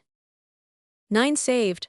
A pleasant piece of news that was to be read next day in the papers by those who contributed to place that lifeboat on the coast. For 9 souls saved implies many more souls gladdened and filled with unutterable gratitude to Almighty God. But 20 lost. A dismal piece of news this to those at whose door the murders will lie till the day of doom. Even John Webster, Esquire, grew pale when he heard of it, and his hard heart beat harder than usual against his iron ribs, as he sat in the habitation of his soul, and gazed at his deceased wife's father over the chimney-piece, until he almost thought the canvas image frowned upon him. There was more, however, behind these 20 lost lives than Mr. Webster dreamed of. The links in the chains of Providence are curiously intermingled, and it is impossible to say, when one of them gives way, which, or how many will fall along with it, as the next chapter will show. Chapter 5. Things become shaky, so does Mr. Webster, and the results are an illness and a voyage. The old Indian officer who was drowned, as we have seen, in the wreck of the Swordfish, was in no way connected with Mr. John Webster. In fact, the latter gentleman read his name in the list of those lost with feelings of comparative indifference. He was very sorry indeed, as he himself expressed it, that so many human beings had been swept off the stage of time by that unfortunate wreck. But it did not add to his sorrow that an old gentleman, whom he had never seen or heard of before, was numbered with the drowned. Had he foreseen the influence that the death of that old officer was to have on his own fortunes, he might have looked a little more anxiously at the announcement of it. But Colonel Green, that was his name, was nothing to John Webster. What mattered his death or life to him? He was, no doubt, a rich old fellow who had lived in the East Indies when things were conducted in a rather loose style, and when unscrupulous men in power had opportunities of feathering their nests well. But even although that was true, it mattered not, for all Colonel Green's fortune, if thrown into the pile or taken from it, would scarcely have made an appreciable difference in the wealth of the great firm of Webster and Company. Not that Company had anything to do with it, for there was no company. There had been one once, but he had long ago passed into the realms where gold has no value. There was, however, a very large and important firm in Liverpool which was deeply interested in the life of Colonel Green, for he had long been a sleeping partner of the firm, and had, during a course of years, become so deeply indebted to it that the other partners were beginning to feel uneasy about him. Messrs. Wentworth and Hodge would have given a good deal to have got rid of their sleeping partner, but Colonel Green cared not a straw for Wentworth, nor a fig for Hodge, so he went on in his own way until the Swordfish was wrecked, when he went the way of all flesh, and Wentworth and Hodge discovered that, whatever riches he, Colonel Green, might at one time have possessed, he left nothing behind him except a number of heavy debts. This was serious, because the firm had been rather infirm for some years past, and the consequences of the Colonel's death were that it became still more shaky and finally came down. Now, it is a well-understood fact that men cannot fall alone. You cannot remove a small prop from a large old tree without running the risk of causing the old tree to fall and carry a few of the neighboring trees, with a host of branches, creeping plants, and parasites, along with it. Especially is this the case in the mercantile world. The death of Colonel Green was a calamity only to a few tradesmen, but the fall of Wentworth and Company was a much more serious matter. because that firm was an important prop to the much greater firm of Dalgetty and Son, which immediately shook in its shoes, and also went down, spreading ruin and consternation in the city. Now, it happened that Dalgetty and Son had extensive dealings with Webster and Company, and their fall involved the latter so deeply that, despite their great wealth, their idolatrous head was compelled to puzzle his brain considerably in order to see his way out of his difficulties. But the more he looked, the less he saw of a favorable nature. Some of his evil practices also had of late begun to shed their legitimate fruit on John Webster, and to teach him something of the meaning of those words, "Be sure your sins shall find you out." This complicated matters considerably. He consulted his cash books, bank books, bill books, sales books, order books, ledgers, etc., again and again, for hours at a time, without arriving at any satisfactory result. He went to his diminutive office early in the morning and sat there late at night, and did not, by so doing, improve his finances a whit, although he succeeded in materially injuring his health. He worried the life of poor meek Grinder to such an extent that that unfortunate man went home one night and told his wife he meant to commit suicide, begged her to go out and purchase a quart of laudanum for that purpose at the fishmonger's, and was not finally induced to give up, or at least to delay, his rash purpose, until he had swallowed a tumbler of mulled port wine and gone to sleep with a bottle of hot water at his feet. In short, Mr. Webster did all that it was possible for a man to do in order to retrieve his fortunes, all except pray, and commit his affairs into the hands of his Maker, that he held to be utterly ridiculous. To make use of God's winds and waves and natural laws, and the physical and mental powers which had been given him for the furtherance of his designs was quite natural, he said, but to make use of God's word and his promises, tut, he said, that was foolishness. However that may be, the end was that Webster and Company became very shaky. They did not indeed go into the Gazette, but they got into very deep water, and the principal, ere long, having overwrought all his powers, was stricken with a raging fever. It was then that John Webster found his God to be anything but a comforter, for it sat upon him like a nightmare. And poor Annie, who, assisted by Mrs. Niven, was his constant and devoted nurse, was horrified by the terrible forms in which the golden idol assailed him. That fever became to him the philosopher's stone. Everything was transmuted by it into gold. The counting of guineas was the poor man's sole occupation from morning till night, and the numbers to which he attained were sometimes quite bewildering, but he invariably lost the thread at a certain point, and with a weary sigh, began over again at the beginning. The bed curtains became golden tissue, the quilt golden filigree, the posts golden masts and yards and bowsprits, which now receded from him to immeasurable distance, and anon advanced, until he cried out and put up his hands to shield his face from harm. But whether they advanced or retired, they invariably ended by being wrecked, and he was left in the raging sea surrounded by drowning men, with whom he grappled, and fought like a demon, insomuch that it was found necessary at one time to have a strong man in an adjoining room, to be ready to come in when summoned, and hold him down. Gold, gold, gold was the subject of his thoughts, the theme of his ravings at that time. He must have read, at some period of his life, and been much impressed by, Hood's celebrated poem on that subject, for he was constantly quoting scraps of it. "Why don't you help me?" he would cry at times, turning fiercely to his daughter. "How can I remember it if I am not helped? I have counted it all up, 1, 2, 3, on to millions and billions and trillions of gold, gold, gold, hammered and rolled, bought and sold, scattered and doled. There, I've lost it again. You are constantly setting me wrong. All the things about me are gold, and the very food you gave me yesterday was gold. Oh, how sick I am of this gold. Why don't you take it away from me?" And then he would fall into some other train of thought, in which his God, as before, would take the reins and drive him on, ever in the same direction. At last the crisis of the disease came and passed, and John Webster began slowly to recover. And it was now that he formed a somewhat true estimate of the marketable value of his daughter Annie, inasmuch as he came at length to the conclusion that she was priceless, and that he would not agree to sell her for any sum that could be named. During this period of convalescence, Annie's patience, gentleness, and powers of endurance were severely tried, and not found wanting. The result was that the conscience of the invalid began to awake and smite him. Then his heart began to melt, and ere long became knit to that of his child, while she sought to relieve his pains and cheer his spirits. She chatted, played, sang, and read to him. Among other books she read the Bible. At first Mr. Webster objected to this, on the ground that he did not care for it. But, seeing that Annie was much pained by his refusal, he consented to permit her to read a few verses to him daily. He always listened to them with his eyes shut, but never by look or comment gave the least sign that they made any impression on him. During the whole period of Mr. Webster's illness and convalescence, Captain Harry Boynes found it convenient to have much business to transact in Liverpool, and he was extremely regular in his calls to inquire after the health of his late employer. This was very kind of him, considering the way in which he had been treated. Sometimes on these visits he saw Annie, sometimes he saw Mrs. Niven, according as the one or other chanced to be on duty at the time.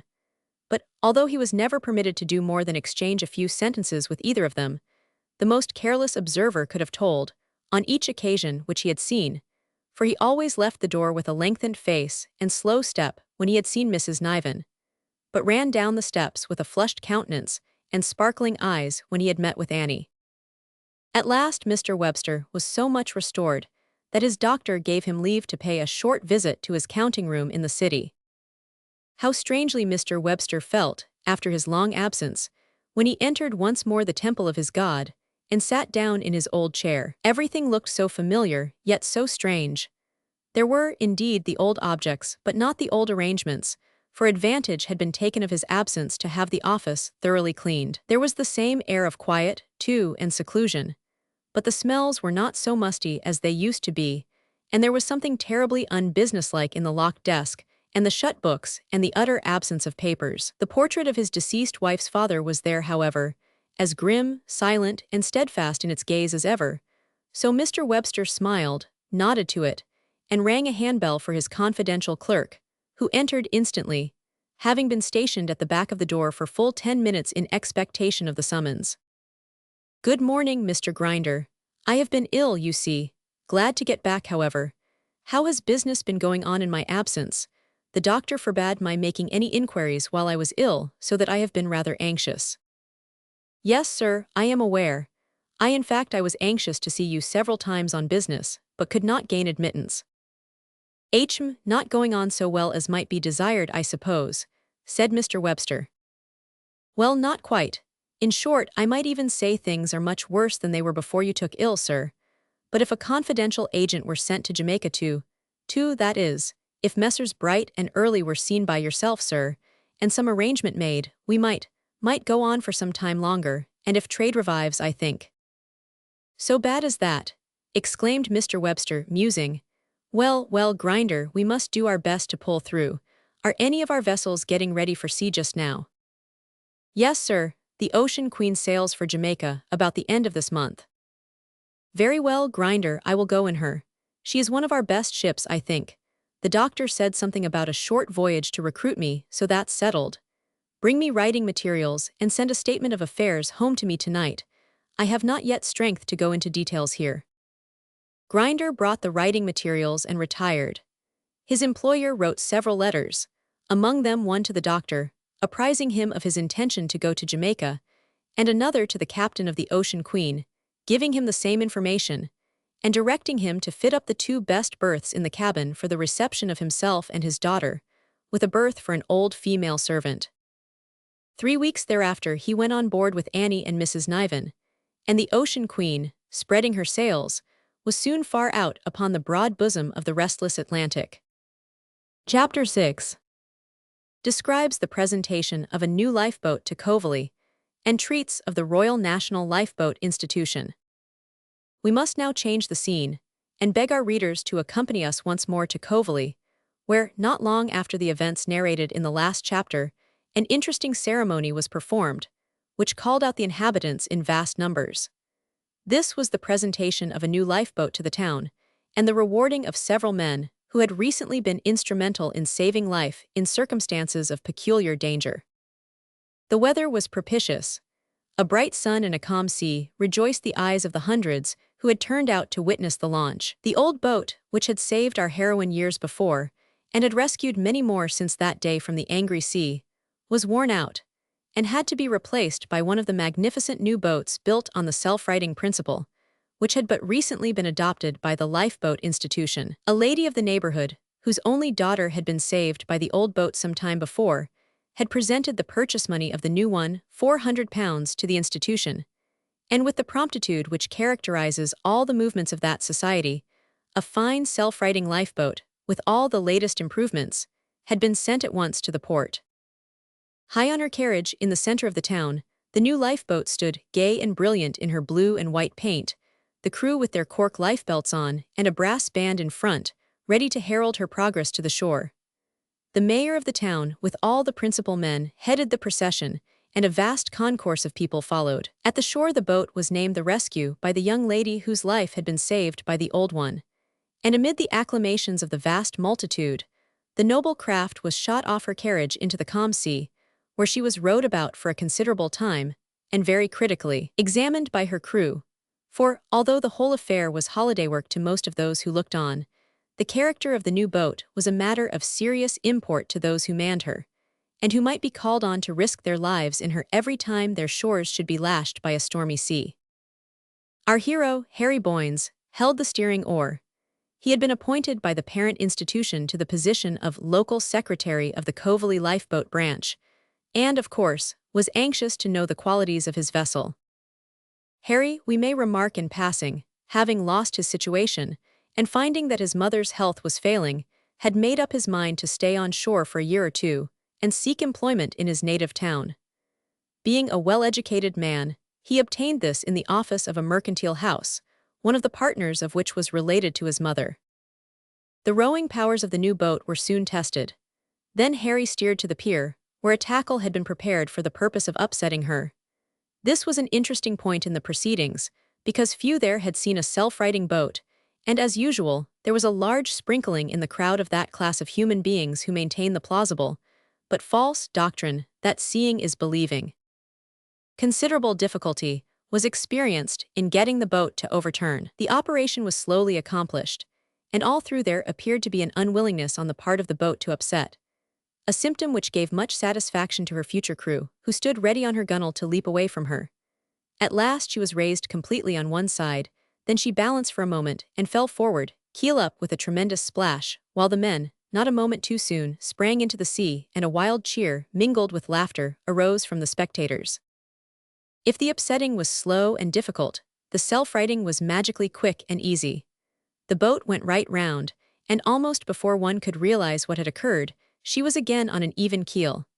Of course she was nearly full of water at the moment of rising, but in a few seconds, the discharging holes in her bottom had cleared the water completely away. The whole operation of self-righting and self-emptying, from first to last, occupied only 17 seconds. If there was laughter mingled with the shouts when she overturned and threw her crew into the sea, there was nothing but deep-toned enthusiasm in the prolonged cheer which hailed her on righting, for then it was fully realized, especially by seafaring men, what genuine and valuable qualities the boat possessed, and the cheers became doubly enthusiastic when the crew, grasping the lifelines which were festooned round her sides, clambered on board again, and were reseated at the oars in less than 2 minutes thereafter. This done, the boat was hauled up on her carriage, and conveyed to the house near the beach which had been prepared for her reception, there to wait, in constant readiness, until the storm should call her forth to display her peculiar qualities in actual service. But another, and, if possible, a still more interesting ceremony remained to be performed. This was the presentation of the gold and silver medals of the institution to several men of the town, who, in a recent storm, had rendered signal service in the saving of human life. The zealous and indefatigable secretary of the institution had himself come down from London to present these. The presentation took place in the new town hall, a large building capable of containing upwards of 1,000 people, which, on the occasion, was filled to overflowing. The mayor presided, of course, and opened proceedings, as many chairmen do, by taking the wind out of the sails of the principal speaker. That is to say, he touched uninterestingly on each topic that was likely to engage the attention of the meeting, and stated many facts and figures in a loose and careless way, which everyone knew the secretary would, as a matter of course, afterwards state much better and more correctly than himself. But the mayor was a respected, well-meaning man, and although his speech was listened to with manifest impatience, his sitting down was hailed with rapturous applause. At this point, the mayor, having in his excitement forgotten to call upon the secretary to speak, a stout man on the platform took advantage of the oversight and started to his feet, calling from a disgusted auditor the expression, "Oh, there's that boor Dowler." It was indeed that same Joseph who had, on a memorable occasion long past, signed himself the humble friend of Mr. Webster. Before a word could escape his lips, however, he was greeted with a storm of yells and obliged to sit down. But he did so under protest, and remained watchful for another favorable opportunity of breaking in. Dowler never knew when he was out of order. He never felt or believed himself to be out of order. In fact, he did not know what out of order meant when applied to himself. He was morally a rhinoceros. He could not be shamed by disapprobation, could not be cowed by abuse, never was put out by noise, although he frequently was by the police, nor put down by reason, though he sometimes was by force, spoke everywhere, on all subjects, against the opinions, apparently, of everybody, and lived a life of perpetual public martyrdom and protest. Silence having been obtained, the secretary of the Lifeboat institution rose, and after a few complimentary remarks on the enthusiasm in the good cause shown by the town, and especially by the lady who had presented the boat, he called Captain Harry Boynes to the platform and presented him with the gold medal of the institution in an able speech, wherein he related the special act of gallantry for which it was awarded, telling how that, during a terrible gale, on a dark night in December, the gallant young captain, happening to walk homewards along the cliffs, observed a vessel on the rocks, not 20 yards from the land, with the green seas making clean breaches over her, and how that, knowing the tide was rising, and that before he could run to the town, 3 miles distant, for assistance, the vessel would certainly be dashed to pieces, he plunged into the surf, at the imminent risk of his life, swam to the vessel, and returned to the shore with a rope, by which means a hawser was fixed to the cliffs, and 39 lives were rescued from the sea.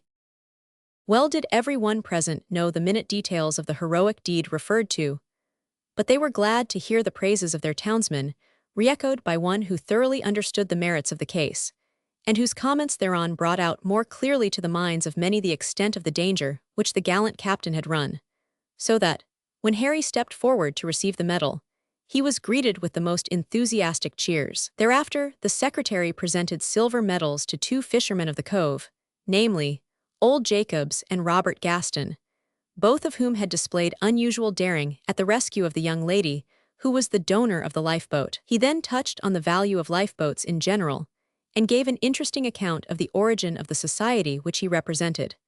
But as this subject deserves somewhat special treatment, we shall turn aside from the thread of our tale for a little, to regard the work and the boats of the Royal National Lifeboat Institution, assuring our reader that the subject is well worthy the earnest consideration of all men.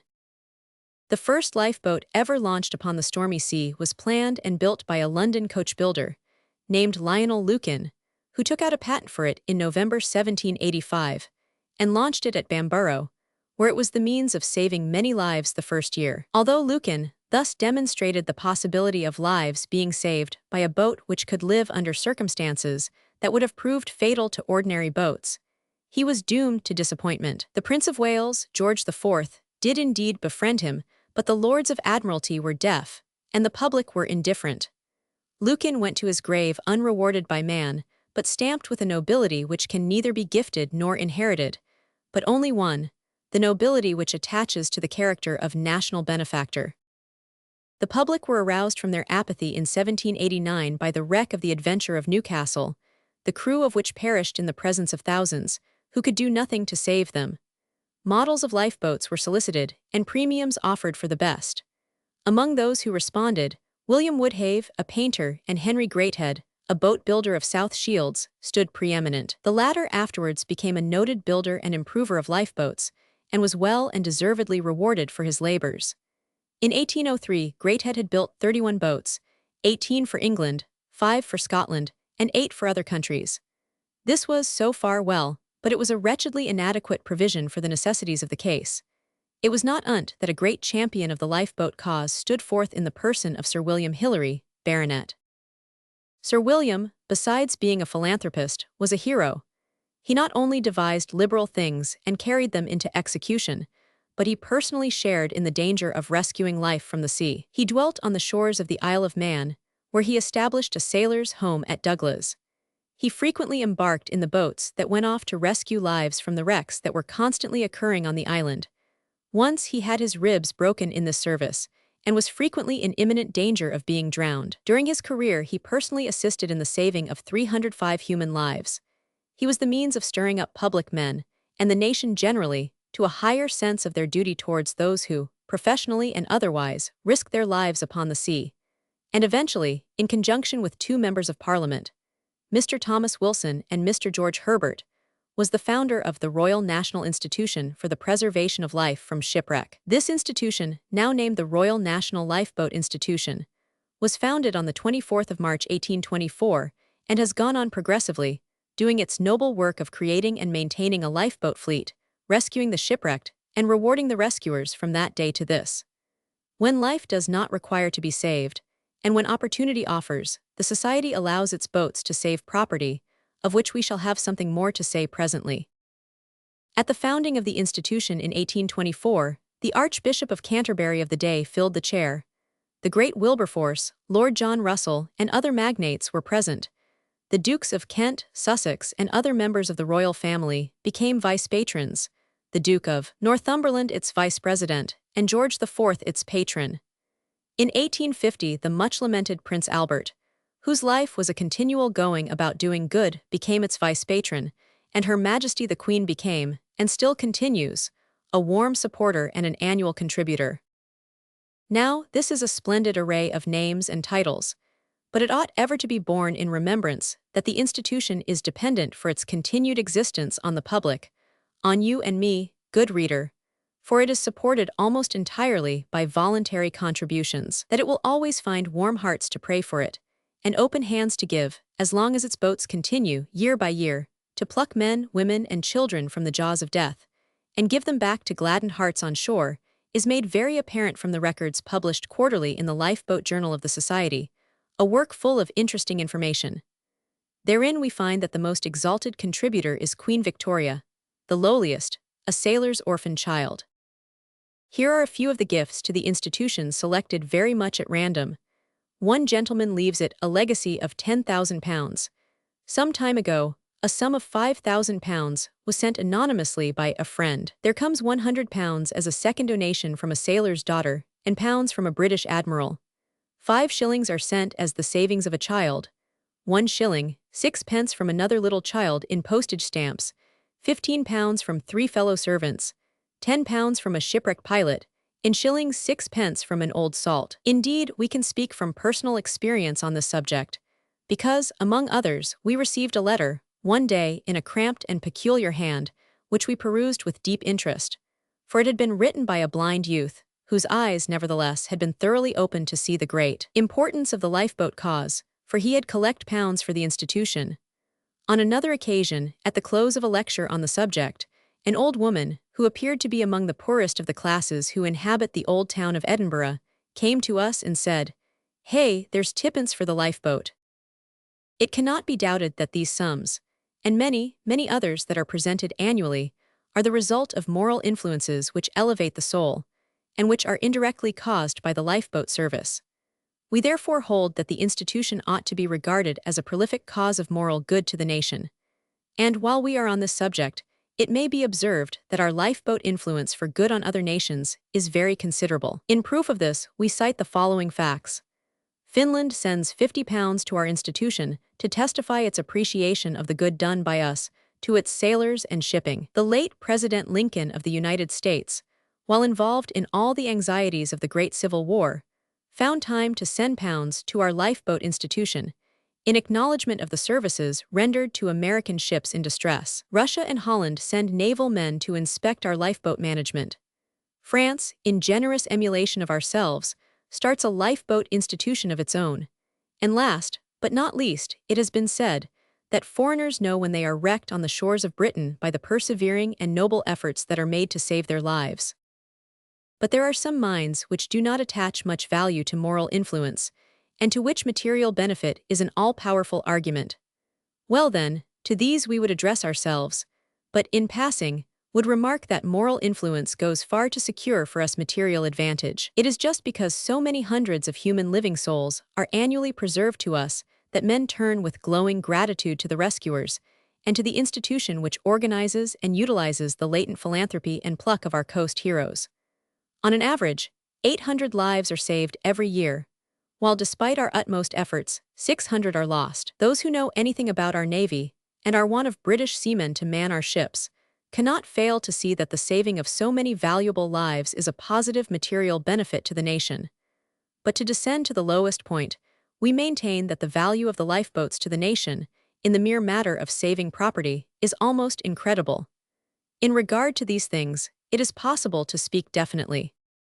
For instance, during stormy weather, it frequently happens that vessels show signals of distress, either because they are so badly strained as to be in a sinking condition, or so damaged that they are unmanageable, or the crews have become so exhausted as to be no longer capable of working for their own preservation. In such cases, the lifeboat puts off with the intention, in the first instance, of saving life.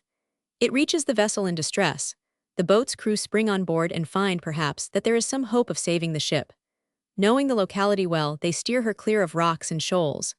Being fresh and vigorous, they work the pumps with a will, manage to keep her afloat, and finally steer her into port, thus saving ship and cargo as well as crew. Now let it be observed that what we have here supposed is not imaginary, it is not even of rare occurrence. It happens every year. Last year 38 ships were thus saved by lifeboats. The year before, 28 were saved. The year before that, 17. Before that, 21. As surely and regularly as the year comes round, so surely and regularly are ships and property thus saved to the nation. It cannot be too well understood that a wrecked ship is not only an individual, but a national loss. Insurance protects the individual, but insurance cannot, in the nature of things, protect the nation. If you drop 1,000 sovereigns in the street, that is a loss to you, but not to the nation. Some lucky individual will find the money and circulate it. But if you drop it in the sea, it is lost, not only to you, but to the nation to which you belong, lost to the world itself forever. If a lifeboat, therefore, saves a ship worth £1,000 from destruction, it literally presents that sum as a free gift to the nation. We say a free gift because the lifeboats are supported for the purpose of saving life, not property. A few remarks on the value of loaded ships will throw additional light on this subject and make more apparent the value of the lifeboat institution. Take, first, the case of a ship which was actually saved by a lifeboat. She was a large Spanish ship, which grounded on a bank off the south coast of Ireland. The captain and crew forsook her and escaped to shore in their boats, but one man was inadvertently left on board. Soon after, the wind moderated and shifted, the ship slipped off the bank into deep water and drifted to the northward. The crew of the Cahors lifeboat were on the lookout, observed the vessel passing, launched their boat, and after a long pull against wind and sea, boarded the vessel and rescued the Spanish sailor. But they did more. Finding 7 feet of water in the hold, they rigged the pumps, trimmed the sails, carried the ship into port, and handed her over to an agent for the owners. This vessel and cargo were valued at £20,000, and we think we are justified in saying that England, through the instrumentality of her lifeboat institution, presented that handsome sum to Spain upon that occasion. But many ships are much more costly than that was. Some time ago a ship named the Golden Age was lost upon our shores. It was valued at £200,000. If that single ship had been one of the 38 saved last year, and it might have been, the sum thus saved to the nation would have been more than sufficient to buy up all the lifeboats in the kingdom twice over. But that ship was not amongst the saved.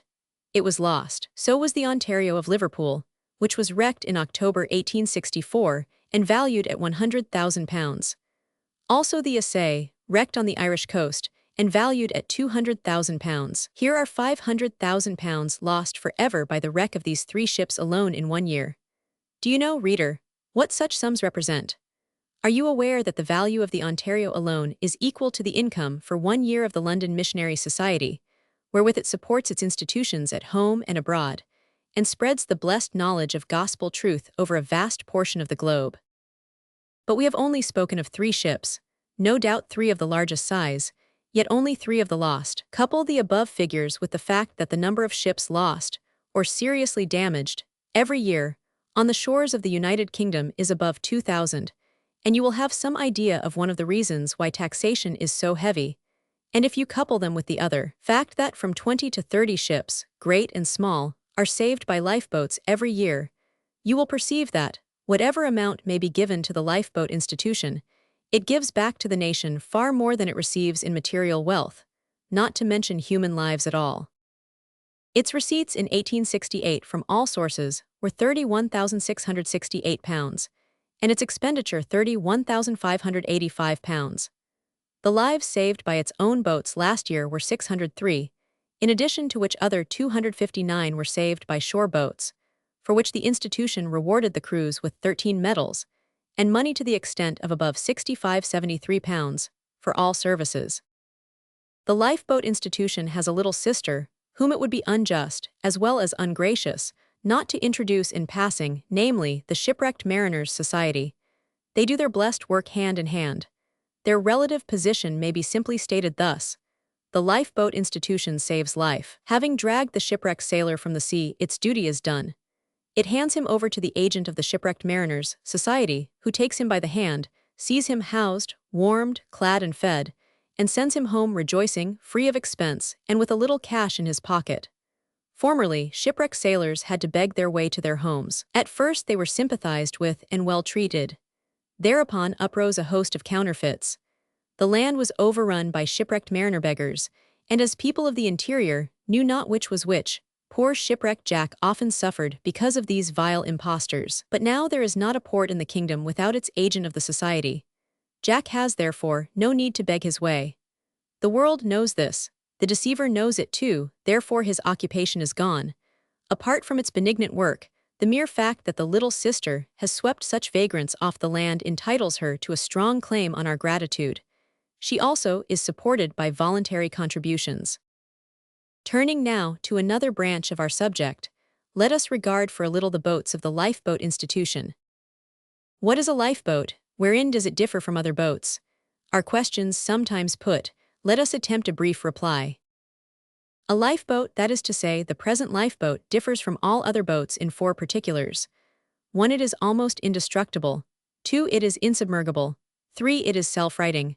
4. It is self-emptying. In other words, it can hardly be destroyed. It cannot be sunk. It rights itself if upset. It empties itself if filled. Let us illustrate these points in succession. Here is evidence on the first point.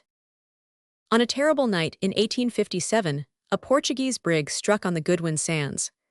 The noble, and now famous, Ramsgate lifeboat was at once towed out when the signal rocket from the lightship was seen, indicating a wreck on the sands. A terrific battle with the winds and waves ensued. At length, the boat was cast off to windward of the sands, and bore down on the brig through the shoal water, which tossed her like a cork on its raging surface.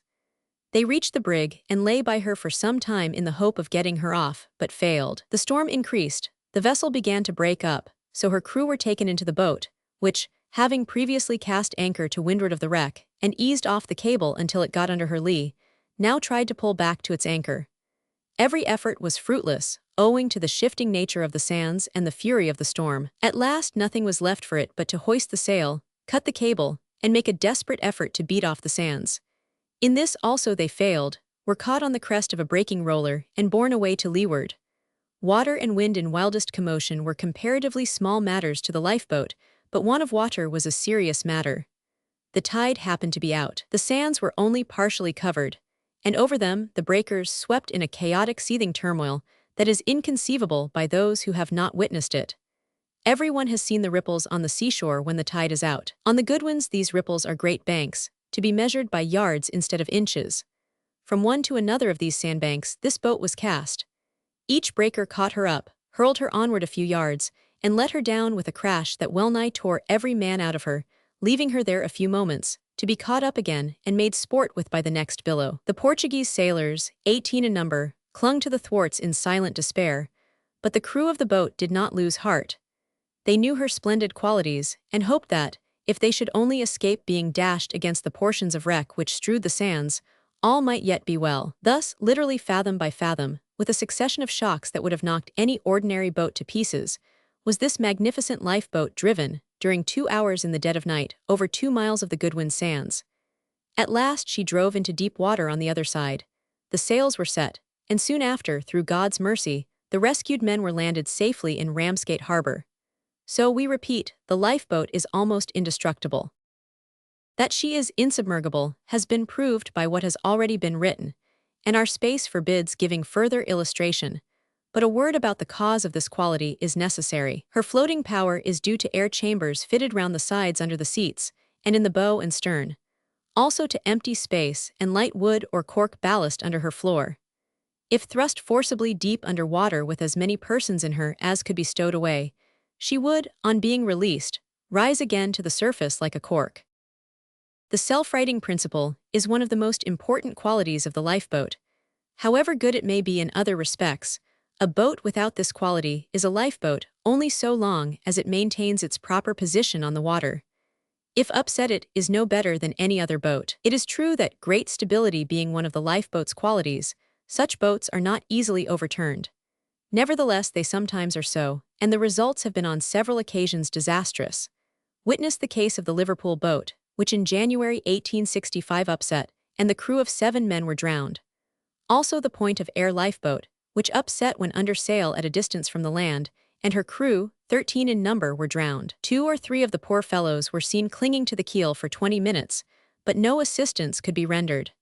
Now, both of these were considered good lifeboats, but they were not self-righting. Numerous cases might be cited to prove the inferiority of the non-self-righting boats, but one more will suffice. In February 1858, the Southwold boat, a large sailing boat, esteemed one of the finest in the kingdom but not self-righting, went out for exercise, and was running before a heavy surf with all sail set, when she suddenly ran on the top of a sea, broached to and upset. The crew in this case being near shore and having on cork lifebelts were rescued, but 3 gentlemen who had gone off in her without lifebelts were drowned. This case and the last occurred in broad daylight. In contrast to these, we give an instance of the action of the self-righting lifeboat when overturned. It occurred on a dark stormy night in October 1858. On that night, a wreck took place off the coast near Dungeness, 3 miles from shore. The small lifeboat belonging to that place put off to the rescue. 8 stout men of the Coast Guard composed her crew. She belonged to the National Lifeboat Institution, all the boats of which are now built on the self-righting principle. The wreck was reached soon after midnight, and found to have been deserted by her crew. The boat therefore returned to the shore. While crossing a deep channel between 2 shoals, she was caught up and struck by 3 heavy seas in succession. The coxswain lost command of the rudder, and she was carried away before a sea, broached to and upset, throwing the men out of her. Immediately she righted herself, cleared herself of water, and the anchor having fallen out, she was brought up by it. The crew, meanwhile, having on lifebelts, regained the boat, got into her by means of the lifelines hung round her sides, cut the cable, and returned to the shore in safety. The means by which the self-righting is accomplished are 2 large air cases, one in the bow, the other in the stern, and a heavy iron keel. These air cases are rounded on the top and raised so high that a boat, bottom up, resting on them, would be raised almost quite out of the water. Manifestly, to rest on these pivots is an impossibility. The overturned boat must fall on its side, in which position the heavy iron keel comes into play and drags the bottom down, thus placing the boat violently and quickly in her proper position. The simple plan here described was invented by the Reverend James Bremner, of Orkney, and exhibited at Leith, near Edinburgh, in the year 1800. Mr. Bremner's aircases were empty casks in the bow and stern, and his ballast was 300 weight of iron attached to the keel. This plan, however, was not made practically useful until upwards of 50 years later, when 20 out of 24 men were lost by the upsetting of the non-self-righting lifeboat of South Shields. After the occurrence of that melancholy event, the late Duke of Northumberland, who for many years was one of the warmest supporters and patrons of the lifeboat institution, offered a prize of £100 for the best self-righting lifeboat. It was gained by Mr. Beeching, whose boat was afterwards considerably altered and improved by Mr. Peake. The self-emptying principle is of almost equal importance with the self-righting, for in every case of putting off to a wreck, a lifeboat is necessarily filled again and again with water, sometimes overwhelmed by tons of it, and a boat full of water, however safe it may be, is necessarily useless. 6 large holes in the bottom of the boat affect the discharge of water. There is an airtight floor to the lifeboat, which is so placed that when the boat is fully manned and loaded with passengers, it is a very little above the level of the sea. On this fact the acting of the principle depends. Between this floor and the bottom of the boat, a space of upwards of a foot in depth, there is some light ballast of cork or wood, and some parts of the space are left empty. The 6 holes above mentioned are tubes of 6 inches diameter, which extend from the floor through the bottom of the boat.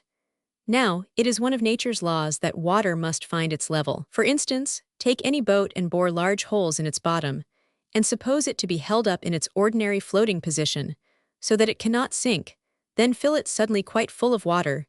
It will be found that the water inside will run out until it is on a level with the water outside. Water poured into a lifeboat will of course act in the same way, but when that which has been poured into it reaches the level of the water outside, it has also reached the floor. In other words, there is no more water left to run out. Such are the principal qualities of the splendid lifeboat now used on our coasts, and of which it may be said that it has almost reached the state of absolute perfection. The lifeboat institution, which has been the means in God's hands of saving so many thousands of human lives, is now in a high state of efficiency and of well-deserved prosperity, both of which conditions are due very largely to the untiring exertions and zeal of its present secretary, Richard Lewis, Esquire, of the Inner Temple. Success is not dependent on merit alone. Good though the lifeboat cause unquestionably is, we doubt whether the institution would have attained its present high position so soon, had it not been guided thereto by the judicious management of its committee, the members of which bestow laborious and gratuitous service on its great and national work, aided by the able and learned secretary, and an experienced inspector of lifeboats, Captain J. R. Ward, R.N., both whose judgment and discretion have often been the themes of deserved praise by the public. That the claims of the institution are very strong must be admitted by all who reflect that during upwards of 40 years it has been engaged in the grand work of saving human lives. Up to the present date, it has plucked 225 human beings from the waves, besides an incalculable amount of valuable property. It is a truly national blessing, and as such deserves the support of every man and woman in the kingdom. See footnote. But to return from this prolonged, yet by no means unnecessary digression, let us remind the reader that we left him at the meeting in the town hall of Coveley, of which, however, we will only say further that it was very enthusiastic and most successful, that the mayor, having been stirred in spirit by the secretary's speech, redeemed himself by giving vent to a truly eloquent oration, and laying on the table a handsome contribution towards the funds of the society, that many of the people present gladly followed his lead, and that the only interruption to the general harmony was the repeated attempts made by Mr. Joseph Dowler, always out of order, to inflict himself upon the meeting, an infliction which the meeting persistently declined to permit. Thereafter the new lifeboat was conveyed to its house on the shore, where, however, it had not rested many weeks before it was called into vigorous action. For the sake of those who sympathize with us, and desire to give substantial evidence of their goodwill, we would suggest that contributions may be sent to the Secretary, Richard Lewis, Esquire, 14 John Street, Adelphi, London. Chapter 7. The Storm and the Wreck. Listen, O ye who lie comfortably asleep, secure in your homes, oblivious of danger, when the tempest is roaring overhead. Come, let us together wing our flight to the seashore, and cast a searching glance far and near over the strand. On a certain Friday morning in the year 1800 and something, a terrific gale broke over the east coast, and everywhere the lifeboatmen went out to watch the raging sea, knowing full well that ere long there would be rough but glorious work for them to do. A tremendous sea ran high on the bar at Tynemouth, and rolled with tremendous force on the Black Middens, rocks that are black indeed, in their history as well as their aspect. A bark was seen making for the Tyne, towed by a steam tug. A sudden squall struck them.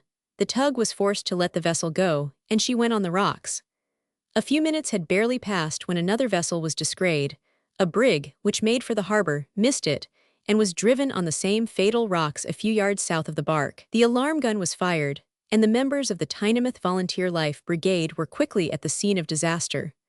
The rocket apparatus was fired, and a line passed over one of the vessels, but other anxious eyes had been on the lookout that night, and soon the salvage boat, William, was launched at North Shields, and the South Shields men launched the Tynemouth lifeboat.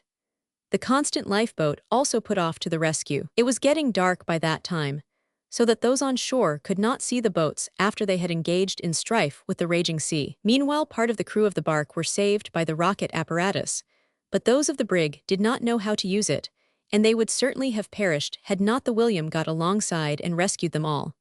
While this was going on, a third vessel was driven ashore on the Battery Rock. The South Shield's lifeboat made towards her, succeeded in getting alongside, and rescued the crew.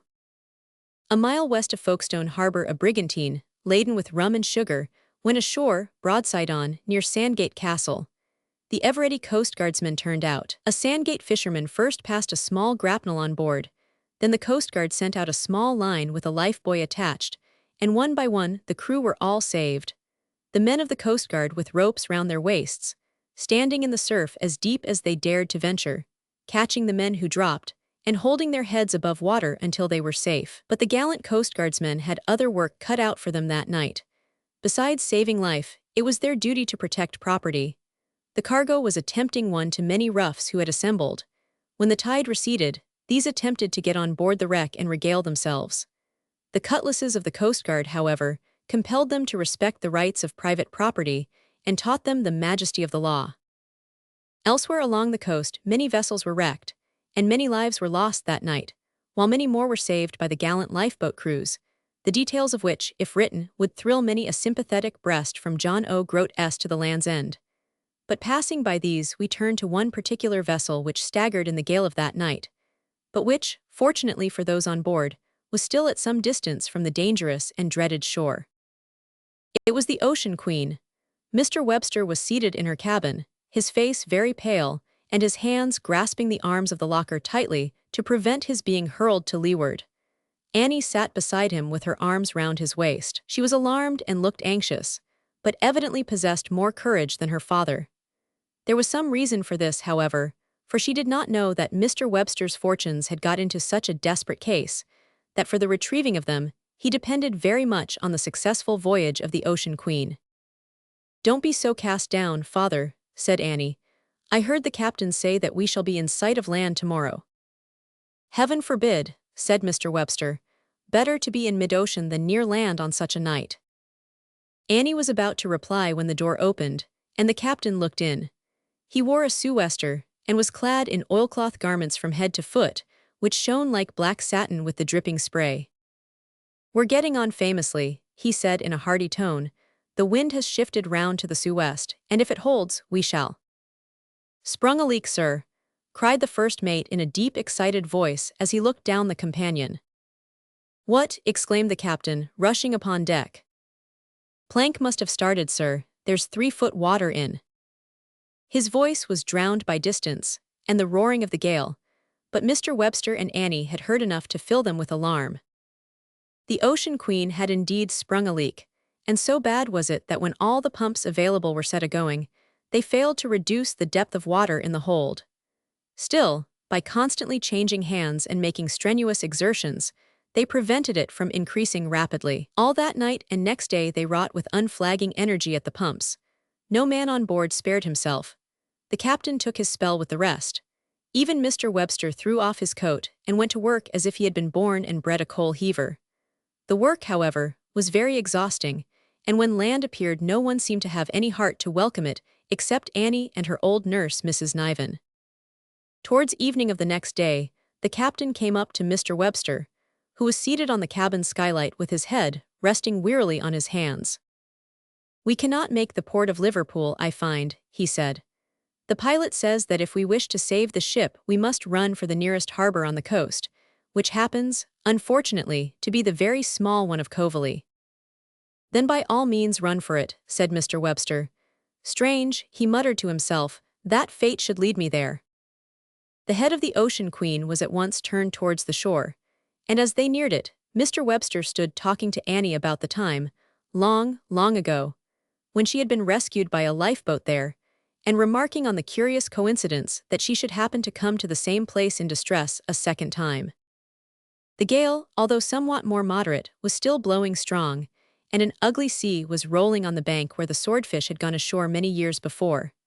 This, however, mattered little, because the direction of the wind was such that they could steer well clear of it.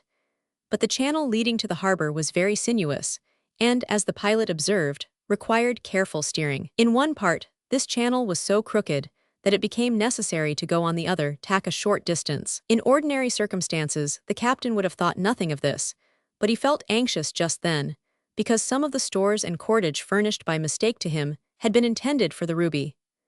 Now the Ruby was one of the vessels of Webster and Company which had been sent away with the hope, if not the intention, that it should be wrecked. The mistake had been discovered only after the Ocean Queen had set sail. "Ready about," cried the pilot. The men leaped to their respective places. "Take another pull at that foresail sheet," said the pilot. This was done. At sea this would not have been necessary, because the ship was lively and answered her helm well, but in the narrow channel things had to be done more vigorously. The extra pull was given. The tackle of the foresail sheet had been meant for the Ruby. It snapped asunder, and the ship missed stays and fell away. Instantly, all was desperate confusion. A hurried attempt was made to wear ship, then 2 anchors were let go. But almost before the startled owner was aware of what had occurred, the good ship received a shock which made her quiver from stem to stern. She lifted with the next wave, and in another minute was fast on the shoal which had proved fatal to the Swordfish, with the waves dashing wildly over her. Long before this occurred, our hero, Harry Boynes, had been watching the vessel with considerable anxiety. He little knew who was on board of her, else would his anxiety have been infinitely increased. But Harry was one of those men who do not require the spur of self-interest to keep them alive to duty. He had observed that the ship was in distress, and, as the honorary secretary of the lifeboat branch, he summoned together the crew of his boat. Thus all was in readiness for action when the disaster occurred to the Ocean Queen. Instantly the lifeboat was run down to the beach, where hundreds of willing hands were ready to launch her, for the people had poured out of the town on the first rumor of what was going on. The crew leaped into the boat and seized the oars. The launching ropes were manned. A loud huzzah was given, and the lifeboat shot forth on her voyage of mercy, cutting right through the first tremendous billow that met her. At that time old Jacob, the coxswain of the boat, happened to be unwell. Harry himself therefore took the steering oar, and Bob Gaston was in the bow. Mr. Joseph Dowler chanced to be among the spectators on shore. That fussy and conceited individual, conceiving it to be a fitting occasion for the exercise of his tremendous powers, stood upon an elevated rock and began a wildly enthusiastic speech to which nobody listened, and in which he urged the lifeboatmen to do their duty in quite a Nelsonian spirit. Fortunately, a sudden gust of wind blew him off his perch. He fell on his head so that his hat was knocked over his eyes, and before he was thoroughly extricated from it, the lifeboat was far from shore, and the men were doing their duty nobly, even although Mr. Dowler's appeal had failed to reach their ears. It was a tough pull, for wind, waves, and tide combined to beat them back, but they combined in vain. Inch by inch they advanced, slowly and laboriously, although it was so bitterly cold that the men had little feeling in the benumbed hands with which they pulled so gallantly. At last they reached the vessel, pulled well to windward, cast anchor, and eased off the cable, until they passed her stern and got under her lee. Just then Harry looked up and felt as if he had received a shock from electric fire, for he beheld the pale face of Annie Webster gazing at him with glowing eyes. No longer did he feel the chilling blast. The blood rushed wildly through his veins as he shouted, "Look alive, Bob's heave!" Bob Gaston stood up in the bow, and with a beautiful swing, cast a line on board, by means of which the boat was hauled alongside. Just at that moment the mainyard came down with a thundering crash upon the ship's deck, fortunately injuring no one. At the same time, a tremendous billow broke over the stern of the Ocean Queen, and falling into the lifeboat in a cataract completely sunk her. She rose like a cork, keel uppermost, and would have righted at once, but a bite of the mainsail with some of the wreck held her down. Her crew, one by one, succeeded in clambering upon her, and Harry shouted to the men in the ship to hand him an axe. One was thrown to him which he caught, and began therewith to cut the wreck of cordage. "Slit the sail with your knife, Bob Gaston," he cried, but Bob did not reply. All the other men were there, Bob alone was missing. The difficulty of acting in such turmoil is not to be easily estimated. 20 minutes elapsed before the boat was cleared. When this was accomplished, she righted at once, and Bob Gaston was found sticking to the bottom of her inside, having found sufficient air and space there to keep him alive. Another moment, and Harry Boynes was on the deck of the wreck. Perhaps the most earnest "thank God" that ever passed his lips burst from them when he seized Annie's hand and entreated her to go with him at once into the boat. "Stay, hold," cried Mr. Webster, seizing Harry wildly by the sleeve and whispering to him in quick earnest tones, "Can nothing be done to save the ship? All is lost if she goes." "Hold on a minute, lads," cried Harry to the men in the boat. "Are the pumps working free? Is your ground tackle good?" he added, turning hastily to the captain. "Aye, but the men are used up, utterly exhausted." "Jump aboard, lads," cried Harry to his men. The men obeyed, leaving 4 of their number in the boat to keep her off the ship's side. Under Harry's orders, some of them manned the pumps, while others went to the windlass. "Come, boys, make one more effort to save the ship," cried Harry to the fatigued crew. "The tide will rise for another hour. We'll save her yet if you have pluck to try." Thus appealed to, they all set to work, and hove with such good will that the ship was soon hauled off the sands, an event which was much accelerated by the gradual abating of the gale and rising of the tide. When it was thought safe to do this, the sails were trimmed, the cables cut, and finally the Ocean Queen was carried triumphantly into port, saved by the Coverley lifeboat. Need we tell you, good reader, that Mr. Webster and his daughter and Mrs. Niven spent that night under the roof of hospitable Mrs. Boynes, who, partly because of the melancholy that ever rested like a soft cloud on her mild countenance, and partly because the cap happened to suit her cast of features, looked a very charming widow indeed? Is it necessary to state that Mr. Webster changed his sentiments in regard to young Captain Boynes, and that, from regarding him first with dislike, and then with indifference, he came to look upon him as one of the best fellows that ever lived, and was rather pleased than otherwise when he saw him go out, on the first morning after the rescue above recorded, to walk with his daughter among the romantic cliffs of Coverley? Surely not. It would be an insult to your understanding to suppose that you required such information. It may be, however, necessary to let you know that, not many weeks after these events, Widow Boynes received a letter telling her that Captain Daniel Boynes was still alive and well, and that she might expect to see him within a very short period of time. On reading thus far, poor Mrs. Boynes fell flat on the sofa in a dead faint, and being alone at the time, remained in that condition till she recovered, when she eagerly resumed the letter, which went on to say that, after the bottle containing the message from the sea had been cast overboard, the pirates had put himself and his remaining companions, 6 in number, into a small boat, and left them to perish on the open sea, instead of making them walk the plank, as they had at first threatened. That providentially, a whale ship had picked them up 2 days afterwards, and carried them off on a 3 years' cruise to the South Seas, where she was wrecked on an uninhabited island. That there they had dwelt from that time to the present date without seeing a single sail, the island being far out of the track of merchant vessels. That at last a ship had been blown out of its course near the island, had taken them on board, and finally, that here he was, and she might even expect to see him in a few hours. This epistle was written in a curiously shaky hand, and was much blotted, yet strange to say, it did not seem to have traveled far, it being quite clean and fresh. The fact was that Captain Boynes was a considerate man. He had gone into a public house, not 10 yards distant from his own dwelling, to pen this letter, fearing that the shock would be too much for his wife if not broken gradually to her. But his impatience was great.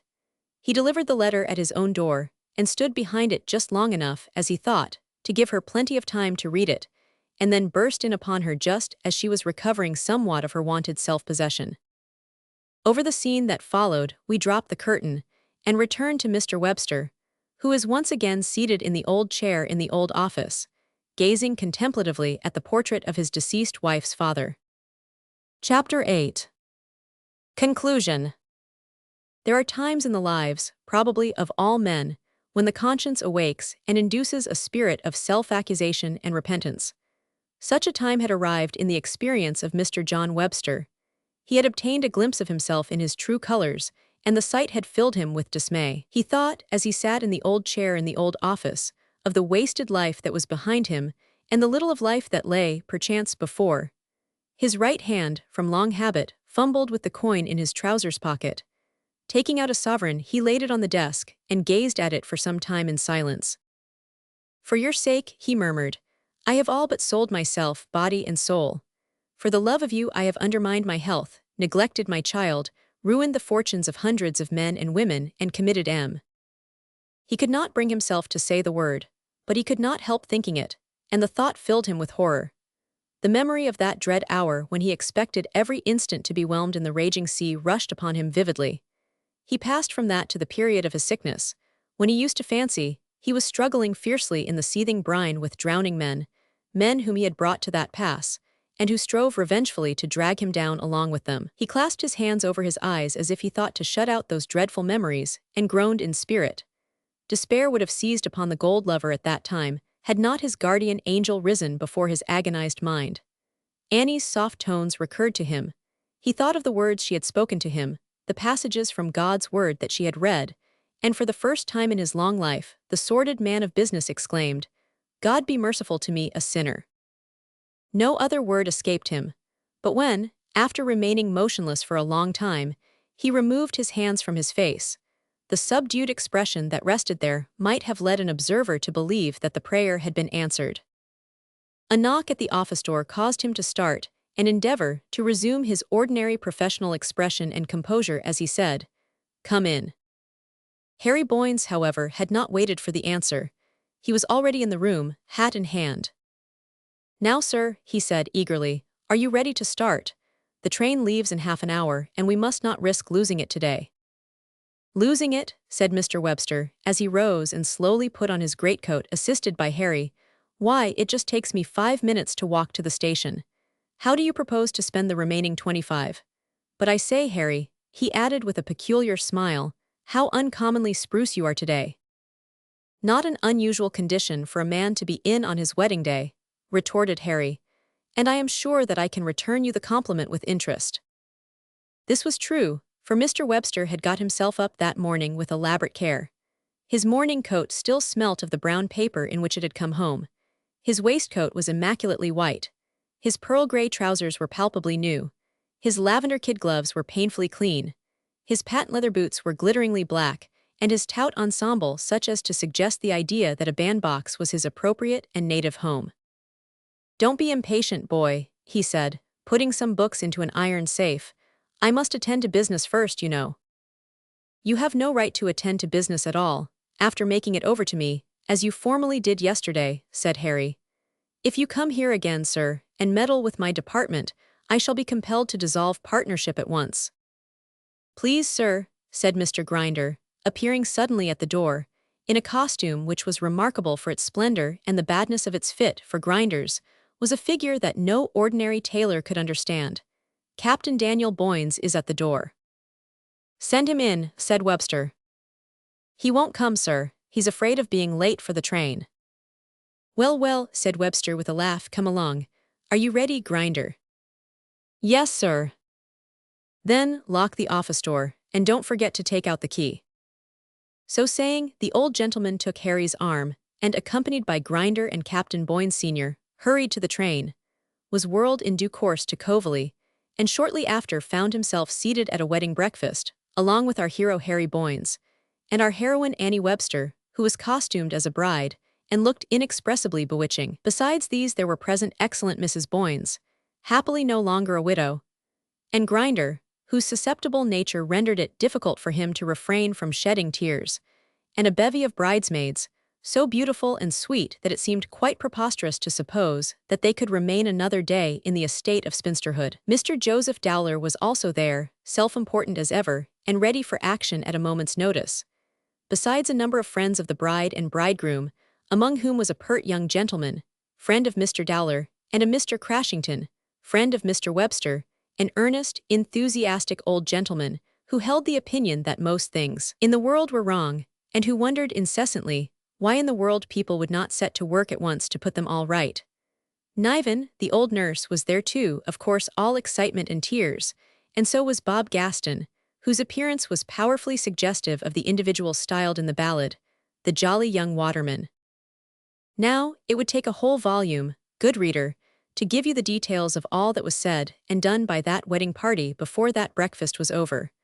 But it is not necessary that we should go into full details. You know quite well that when the health of the happy couple was drunk, Annie blushed and looked down, and Harry tried to look at ease, but failed to do so, in consequence of the speech which had cost him such agonizing thought the night before, which he had prepared with such extreme care, which contained such an inconceivable amount of sentimental nonsense, which he fortunately forgot every word of at the critical moment of delivery, and instead thereof delivered a few short, earnest, stammering sentences, which were full of bad grammar and blunders, but which, nevertheless, admirably conveyed the true, manly sentiments of his heart. You also know, doubtless, that the groomsman rose to propose the health of the bridesmaids, but you cannot be supposed to know that Dowler rose at the same time, having been told by his pert young friend that he was expected to perform that duty in consequence of the groomsman being unaccustomed to public speaking. Dowler, although not easily put down, was, after some trouble, convinced that he had made a mistake, and sat down without making an apology, and with a mental resolve to strike in at the first favorable opportunity. When these and various other toasts had been drunk and replied to, the health of Mr. Crashington, as a very old friend of the bride's family, was proposed. Hereupon Crashington started to his feet. Dowler, who was slightly deaf, and had only caught something about old friend of the family, also started up, and announced to the company that that was the happiest moment of his life, an announcement which the company received with an explosion of laughter so loud and long that the two old friends of the family stood gazing in speechless amazement at the company and at each other for 3 or 4 minutes. At last silence was obtained, and Dowler exclaimed, "Sir," to which Crashington replied, "Sir," and several of the company cried laughingly, "Sit down, Dowler." It is certain that Dowler would not have obeyed the order, had not his pert young friend caught him by the coat-tails and pulled him down with such violence that he sat still astonished. Then Crashington, ignoring him altogether, turned to Mr. Webster and said vehemently, "Sir and ladies and gentlemen, if this is not the happiest moment of my life, it is at least the proudest. I am proud to be recognized as an old friend of the family to which our beautiful bride belongs, proud to see my dear Annie wedded to a man who, besides possessing many great and good qualities of mind, has shown himself preeminently capable of cherishing and protecting his wife, by the frequency and success with which he has risked his own life to save the lives of others. But ladies and gentlemen, things more serious than proposing toasts and paying compliments are before us today. I regard this as a lifeboat wedding, if I may be allowed the expression. In early life the blooming bride of today was saved by a lifeboat, and the brave man who steered that boat, and dived into the sea to rescue the child, now sits on my left hand. Again, years after, a lifeboat saved, not only the bride, but her father and her father's ship, which last, although comparatively insignificant, was, nevertheless, the means of preventing the fortunes of the family from being utterly wrecked, and the man who steered the boat on that occasion, as you all know, was the bridegroom. But to turn from the particular to the general question, I am sure, ladies and gentlemen, that you will bear with me while I descant for a little on the wrong that is done to society by the present state of our laws in reference to the saving of life from shipwreck. Despite the activity of our noble lifeboat institution, despite the efficiency of her splendid boats and the courage of those who man them, despite the vigor and zeal of our Coast Guardmen, whose working of the rocket apparatus cannot be too highly praised, despite all this, I say, hundreds of lives are lost annually on our coasts which might be saved, and I feel assured that if the British public will continue their earnest support to our great national institution, this death roll must continue to be diminished. My friends sometimes tell me that I am a visionary, that many of my opinions are ridiculous. Is it ridiculous that I should regard the annual loss of nearly 600 lives, and above 2 millions of money, as being worthy of the serious attention of every friend of his country? Excuse me if I refrain from inflicting on you my own opinions, and instead, quote those of a correspondent of the Times. Here the old gentleman hastily unfolded a newspaper, and read as follows. Why should not such an amount of information be obtained as will not only induce, but enable the Board of Trade immediately to frame some plain, practical measure, the enforcement of which would tend to lighten the appalling yearly death list from shipwreck? The plan I would suggest is that the Board of Trade should prepare a chart of the British and Irish coasts, on which every lifeboat, rocket apparatus, and mortar station should be laid down, and along with this a sort of guidebook, with instructions giving every particular connected with them, such as their distances from each other, whether they are stationary or transportable, and the probable time that would elapse before one or the other could be brought to work with a view to the rescue of the shipwrecked crew. To illustrate my idea more plainly, I will take the eastern shore of Mounts Bay in Cornwall. A vessel has been driven on shore at Gunwallow. The captain, having this chart, would find that there is a lifeboat at Mullion, on the south, and a transporting lifeboat at Porthleven, on the north of him, as well as a rocket apparatus at each place. Referring to his book of instructions, he would find something like this. The Mullion lifeboat will drop down on you from Mullion Island. The Porthleven boat will most likely be launched from the beach opposite. All going well, one or other of the boats will be alongside in less than an hour and a half.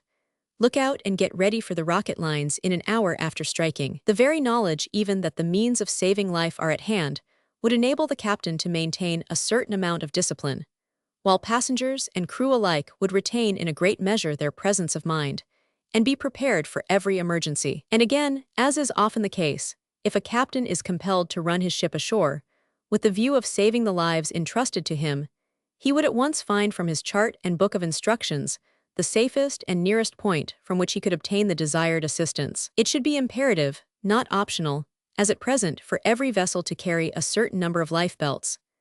The cork jacket recommended by the Royal National Institution is by far the best yet introduced, not only on account of its simplicity and cheapness, but because it affords, also, warmth and protection to the body. Now, ladies and gentlemen, continued Crashington earnestly, here you have the opinions of a man with whom I entirely agree, for, while much is done by philanthropists, too little is done by government to rescue those who are in peril on our shores. In conclusion, let me thank you, ladies and gentlemen, for drinking my health, and permit me also to reiterate my hope that the happy pair who have this day been united may long live to support the lifeboat cause, and never require the services of a lifeboat. Although Crashington's remarks were regarded by some of the wedding party as being somewhat out of place, Mr. John Webster listened to them with marked attention, and replied to them with deep feeling. After commenting slightly on the kind manner in which he had referred to the heroic deeds of his son-in-law, and expressing his belief and hope that, now that he had married Annie, and become a member of the firm of Webster and Company, a life of usefulness and happiness lay before him, he went on to say, "I heartily sympathize with you, sir, in designating this a lifeboat wedding, because, under God, my daughter and I owe our lives to the lifeboat. You are also right in stating that the lifeboat has been the means of preserving my fortunes from being wrecked, because the saving of the Ocean Queen was a momentous turning point in my affairs. But a far higher and more blessed result has accrued to myself than the saving of life or fortune, for these events have been made the means of opening my eyes to the truth of God, and inducing me to accept the offer of free forgiveness held out to me by that blessed Savior to whom my dear Annie has clung for many a year, while I was altogether immersed in business. I feel myself justified, therefore, in saying, with deep humility and gratitude, that I have been saved by the lifeboat, body and soul."